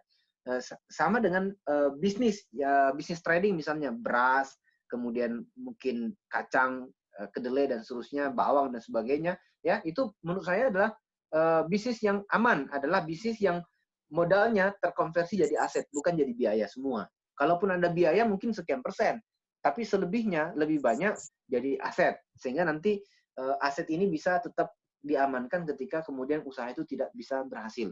Ya, itu yang apa namanya? Yang kedua, yang perlu saya perhatikan kalau saya investasi. Yang ketiga, saya tidak akan investasi misalnya di bisnis yang baru benar-benar mulai. Saya harus investasi di bisnis yang sudah berjalan. Sehingga, karena begini juga teman-teman, saya menyarankan teman-teman kalau bikin usaha, jangan bikin usaha langsung cari modal, baru mulai. Itu kurang tepat. Karena yang paling tepat itu menurut saya adalah teman-teman harus mulai usaha dulu, nanti sudah bagus, penjualannya sudah mulai bagus, pendapatan sudah ada, cash flow sudah bagus, ya sudah mulai terbentuk, teman-teman pengen memperbesar diri gitu, pengen scale up namanya. Kalau dalam bisnis itu kan ada 3 tahapan ya, startup, grow up, scale up gitu. Teman-teman mungkin dari startup pengen grow up, pengen bertumbuh ya. Nah, teman-teman butuh modal. Nah, modal ini akan ditawarkan kepada investor dengan portofolio teman-teman nih, sudah 1 tahun loh ini bisnis saya jalan. Begini laporan keuangannya. Jadi hal yang ketiga saya harus lakukan adalah saya harus menanyakan bagaimana laporan keuangan. Bagaimana laporan keuangannya selama 1 tahun ini berjalan seperti apa? Oh, pendapatannya sebulan 100 juta, biayanya 30 juta, berarti profitnya per bulan 70 juta. Berarti 70% tuh. Jadi kalau saya masuk uang 1 miliar, 1 miliar berarti cuma 1 tahun sudah break even point misalnya, sudah balik modal. Bagus nih. Ya, pertama tadi saya percaya orangnya, berarti saya nggak deg-degan loh. Yang kedua, kemudian bisnisnya aman karena konversinya jadi aset, jadi barang. Yang ketiga, laporan keuangannya bagus, berarti punya pengalaman mengelola usaha ini dan terbukti gitu. Jadi saya kira 3 hal ini penting untuk kemudian ada di dalam setiap usaha yang kita lakukan. Ya, saya kira gitu teman-teman sekalian. Gitu ya, cukup ya. Ya, cukup sih, oke. Kita Cukup ya? sudah dapat ekstra 30 menit soalnya. Dialokasikan sampai jam 10, oke. Kita ucapkan terima kasih. Jazakallah khair. Barakallahu fikum untuk Coach Rudi ini. Semoga sehat selalu. Sukses terus bisnisnya, Coach. Amin. Baik, teman-teman. Demikian pemaparan materi dari Coach Rudini Arif Jaga tentang 7 strategi bisnis properti eksis di saat krisis. Oh iya, satu lagi terakhir. Oh, masih ada, oke. Bro Heri, tambah 1 jam, tambah 1 jam. Ada yang ingin saya sampaikan. Teman-teman kalau mau belajar tentang bisnis syariah, ya, saya menyarankan untuk bergabung dengan guru saya, Ustadz Dwi Condro. Beliau buka kelas murah banget, ya, cuma 149.000 kalau nggak salah 8 kali pertemuan. Biasanya 2.500.000 itu kalau offline. Ya, materinya sama, yang ngajar sama, kualitasnya sama, ya. Itu dibuka di www.dwicondrotriono.com/coolwa. Nah, coolwa. Ya, nanti teman-teman bisa join di sana, daftar, langsung transfer, nanti harganya naik ya, lebih mahal lagi. Jadi harga ini sangat murah. www.dwicondrotriono.com/coolwa. Coolwa, kuliah WA, singkatannya Coolwa. Ya, jadi saya sangat menyarankan teman-teman untuk bergabung di situ karena materinya sangat bagus. Saya juga banyak belajar dari beliau, ya, dan biayanya murah sekali, ya. Jadi mumpung ini masa corona, pertemuannya online murah gitu. Ya, itu saja. Karena salah satu solusi langit yang butuh kita lakukan dalam berbisnis itu adalah menjadikan bisnis kita itu sesuai dengan apa yang diperintahkan oleh Allah Subhanahu wa taala gitu. Mulai dari membangun bisnisnya, pondasinya, permodalannya, ketenaga kerjaannya, transaksinya dan sebagainya. Saya kira begitu, teman-teman. Terima kasih, Bro. Heri, Oke, terima Coach. kasih. Siap laksanakan, Coach. Ya, itu Siap. apa namanya? Aduh, padahal saya mau bertanya nih. Ya, benar sekali. Iya. Ya. Insya Allah bisa kita Oke. lanjut di lain waktu ya, Coach ya. Oke, Ya, bagi insyaallah. teman-teman, ya, syukran, Coach ya. Jazakallah khair, warakallahu fikum. Oke, Ya, untuk berarti teman-teman, saya pamit kami ya. siap, Ya. Coach ya. Siap. Ya. Teman-teman, Assalamualaikum warahmatullahi wabarakatuh. Ya, makasih. waalaikumsalam Ya. warahmatullahi wabarakatuh. Selamat. Ya, bagi teman-teman yang masih bergabung, insya Allah untuk pertemuan webinar kami akan jadwalkan lagi. Untuk lebih jelasnya, bagi teman-teman yang main sosmed, silakan add akun Facebook dari Iltizam Development Syariah. Silakan di like dan di add pertemanannya. Iltizam spasi Development Syariah. Ya, Syariah. Oke. Jadi, Itu untuk akun Facebook. Dan untuk akun Instagram bisa di follow ya, di follow. Yang main Instagram yang milenial bisa di follow, silakan @iltizam_development syariah, @iltizam_development syariah. Nah, di situ juga nanti kita akan tampilkan jadwal-jadwal untuk webinar selanjutnya. Oke. Dan yang mau mendaftar sebagai marketing nih, ikut jualan, mau nambah-nambah uang jajan, mau tambah penghasilan di masa corona ini, yang mau work from home, kerja rebahan aja, memasarkan hanya lewat handphone, bisa mendaftar di saya sendiri di 0821 9375 9036 821 9375 9036 atas nama Hari HARRY ya. Diulang terlalu cepat. 0821 9375 Ya. 9375 9036. Oke, Pak? 036, ya, siap. Ya, 0821 9375 9036 atas nama Hari Rizky Syah. Ada. Nama saya muncul tuh di screen ya. Kalau Bapak Ibu ingin ikut memasarkan proyek properti yang sedang dikembangkan oleh Iltizam Development Syariah. Oke, saya kira cukup ya teman-teman sekalian. Saya ucapkan jazakumullah khair atas kebersamaannya untuk waktu 2,5 jam ini bersama Coach Rudini. Insya Allah kami akan infokan untuk webinar selanjutnya. Tetap sehat selalu, tetap jaga jarak ya, tetap sehat. Insya Allah kita bertemu di pertemuan selanjutnya. Tetap pantau IG dan Instagram dan Facebooknya Iltizam untuk info-info lebih update lagi. Oke. Akhir kata, mohon maaf atas segala kekurangan. Saya akhiri dengan ucapan wassalamualaikum warahmatullahi wabarakatuh. Waalaikumsalam warahmatullahi wabarakatuh. Atau ada yang mau lanjut materinya? Yang mau bertanya dikumpul saja dulu, nanti kita lanjut insya Allah. Ya, baik ya. Mohon maaf pertanyaannya masih banyak ya. Lanjut, Pak Rasman lanjut. Pak Rasman lanjut. Saya lihat masih Insya Allah banyak besok lah. materi ya, insya Allah. Disimpan Kita dulu saja. hadirkan materi yang hebat besok. Insya Allah, oke. Disimpan dulu pertanyaannya Bapak Ibu, nanti kita lanjut lagi, oke. Ya, Sampai oke, ketemu. Barakallahu fikum jami'an.